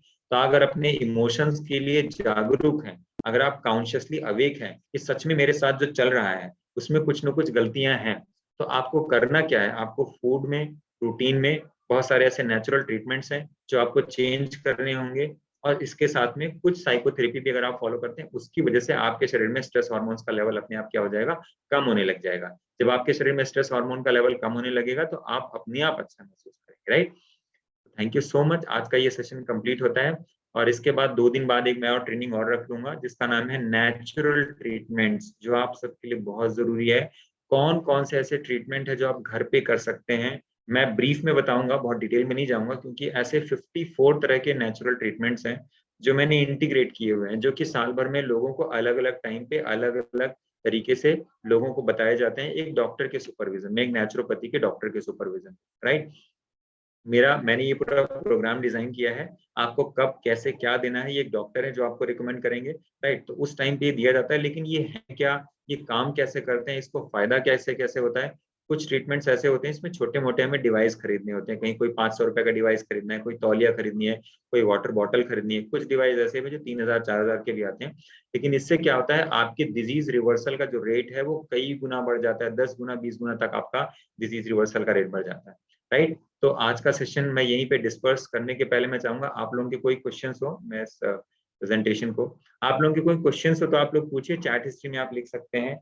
और जो अभी तक कुछ लोगों को वीकनेस हो रही थी, मैं एक बार कवर कर देता हूँ, कुछ लोगों को जिनको वीकनेस हो रही थी, तो देखिए मैं वीकनेस के पहले शायद अगर आपने मेरा फूड एज ए मेडिसिन वाला प्रोग्राम अच्छे से सुना होगा, तो मैंने ये बताया था कि इस प्रोग्राम को करने के टाइम पे बीच में एक ऐसा ड्यूरेशन आता है जब हमको वीकनेस होती है, क्योंकि हमारी बॉडी कार्बोहाइड्रेट से स्विच करती है फैट की तरफ। अभी हमारी बॉडी यूज कर रही थी कार्बोहाइड्रेट को as a source of energy, बीच में हमारा शरीर इस्तेमाल करना शुरू करता है फैट को, क्योंकि अब हमारी बॉडी कीटोन्स बनाने लगी है। जब हमारी बॉडी फैट को यूज करेगी as a source of energy, तो क्या होता है कि हमारे बॉडी में जो कार्बोहाइड्रेट का स्टोरेज था वो खत्म हो गया है। तो कुछ टाइम ऐसा लगता है जब हमको वीकनेस होती है, क्योंकि हमारी बॉडी कोशिश करती है फैट को ब्रेक डाउन करने की, कोशिश करती है कि वो ट्यून हो जाए कि अब वो फैट को यूज करेगी as a source of energy. उस बीच में हमें थोड़ा सा वीकनेस फील होती है, लेकिन ये बहुत ज्यादा दिन नहीं चलती, कई बार ये 4 दिन 5 दिन, कई बार 1 हफ्ता 10 दिन भी चलती है। लेकिन उसके बाद क्या होता है, हमारा वेट बहुत तेजी से लूज होता है। क्यों? क्योंकि हमारे बॉडी में जो एक्स्ट्रा फैट पड़ा हुआ है, जो विजरल फैट पड़ा हुआ है, आर्टरीज के बीच में जो फैट पड़ा हुआ है, जो डायबिटिक पेशेंट्स हैं उनके जो जिनको इंसुलिन रेजिस्टेंस हो रखा है, तो रिसेप्टर्स के बीच में जो एक फैट डिपॉजिट हो जाता है जो कि हमारे सेलुलर मेटाबॉलिज्म को खराब कर देता है, वो यूज होना शुरू हो जाता है। तो ऐसे इसकी वजह से क्या होता है, हमारे बॉडी का फैट भी डिजॉल्व होना शुरू हो जाता है। तो ये कुछ चीजें हैं। और इसके अलावा आप लोगों को बधाई हो जिन लोगों की दवाई छूट गई है, हालांकि सारे लोग इस प्रोग्राम को नहीं अटेंड कर रहे हैं। और जिन लोगों को चेस्ट पेन में आराम है, कुछ लोगों को थोड़ा सा आराम है, कुछ लोगों को बहुत ज्यादा आराम है, बट आपको इतना समझ में आ गया होगा, जिसको थोड़ा सा भी आराम हो रहा होगा, टाइम के साथ में आपका पूरा का पूरा जो आपको रिलीफ नहीं मिल पा रहा है वो आपको पूरा रिलीफ मिल जाएगा।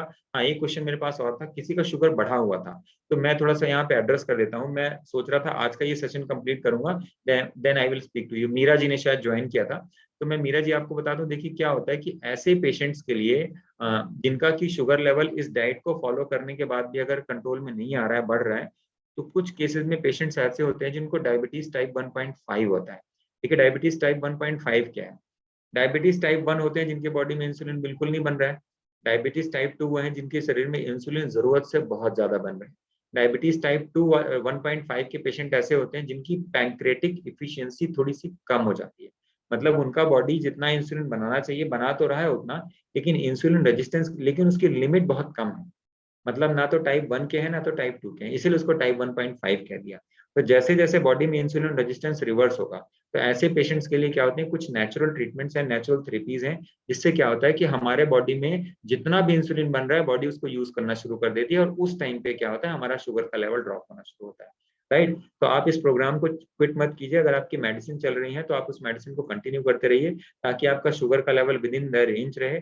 अभी जैसे ये प्रोग्राम आगे बढ़ेगा ना, तो क्या होता है कि मैं बहुत सारे नेचुरल ट्रीटमेंट स्टार्ट करता हूँ जिसकी जैसी प्रॉब्लम है। तो ये नेचुरल ट्रीटमेंट क्या करते हैं, ये नेचुरल ट्रीटमेंट का फायदा ये होता है, जब आप करना शुरू करते हैं तो आपके जो शरीर के रिसेप्टर्स बने हुए हैं, जिस रिसेप्टर्स की वजह से क्या हो रहा है कि सेलुलर मेटाबॉलिज्म जो है वो अच्छे से काम नहीं कर रहा है, तो क्या होता है, सेल रिसेप्टर्स अच्छे से हील करने लगते हैं। तो बहुत सारी ऐसी, जैसे स्टीम बात है, आप स्टीम करेंगे तो क्या होगा, पूरे बॉडी की जो मसल्स हैं उसमें से क्या होगा, पूरे टॉक्सिन्स आसानी से आ सकेंगे, जा सकेंगे, और रिसेप्टर्स भी हील होने लगते हैं। मतलब मैं बड़ा एक नॉर्मल सी चीज बता रहा हूँ, राइट। इसके अलावा और भी बहुत सारे तरीके हैं, बट अभी मैं उसको नेचुरल ट्रीटमेंट जब मैं कवर करूंगा तब मैं उसके बारे में डिस्कस करूंगा। तो अगर चेक करना है कि भाई मेरा शुगर का लेवल अगर अनकंट्रोल्ड है, राइट, नहीं बढ़ा, मतलब जैसे सभी लोगों का, बहुत लोगों का तो कंट्रोल में आ गया, कुछ लोगों की दवा छूट गई, अगर किसी का नहीं छूट पा रहा है तो उसके पीछे रीजन ये है कि आप अपना एक बार सी पेप्टाइड फास्टिंग का टेस्ट करा लीजिए और रिपोर्ट्स मेरे को भेज दीजिए। तो मैं बता पाऊंगा कि वाकई आपका केस अगर टाइप 1.5 का है, तब तो आपको उसको दूसरे तरीके से टैकल करना पड़ेगा। अगर टाइप 2 का ही केस है, अगर आपका 1.5 नहीं 2 ही है, या इंसुलिन का प्रोडक्शन अच्छा खासा हो रहा है, इसका मतलब आपके बॉडी में इंसुलिन का रेजिस्टेंस बहुत जबरदस्त बना हुआ है, तो वेरी स्ट्रॉन्ग रेजिस्टेंस। तो उस केस में मैं ये बोलूंगा करीब 1 से 1.5 महीने का टाइम लगता है ऐसे पेशेंट्स को शुगर के लेवल को सैचुरेट होने में, और आपकी दवा को छोड़ने में टाइम लगता है। ऐसे ऐसा नहीं कि होता नहीं है, होने को वो भी हो जाता है, बट जिन लोगों की बॉडी में सी पेप्टाइड फास्टिंग का लेवल 7-8 के आसपास पहुंच गया, उनको मैं क्या बोलूँ कि बॉडी में रेजिस्टेंस बहुत स्ट्रॉन्ग है, तो उनको 7 दिन में उनकी दवा नहीं छूट सकती, उनको टाइम लगेगा। जो जो लोगों को 5 दिन 7 दिन में हो जाता है, उन लोगों को वो रिजल्ट देखने के लिए हो सकता है 15 दिन, या हो सकता है 1 महीने का टाइम। राइट, एनीवेज, आप लोगों के कोई सवाल हो तो आप लोग पूछ सकते हैं, चैट विंडो में लिख सकते हैं, मैं वेट कर लेता हूँ, या आप लोगों के कोई और भी सवाल है तो आप लोग ग्रुप में लिख सकते हैं, राइट। और आज की इस सेशन के साथ ही मैं इस ट्रेनिंग प्रोग्राम को यहीं पे डिस्कस करता हूँ। थैंक यू सो मच आप लोगों को ज्वाइन करने के लिए, नमस्कार, ख्याल रखें। और 2 दिन के बाद मैं ट्रेनिंग कंप्लीट करूंगा, इसको लास्ट सेशन होगा वो। और कोई भी आपकी क्वेरीज हो तो आप ग्रुप में डाल दीजिए, इसके बाद आगे की क्या प्रोसीडिंग है वो मैं आपको उसके बाद बताऊँ। Thank you so much, good night.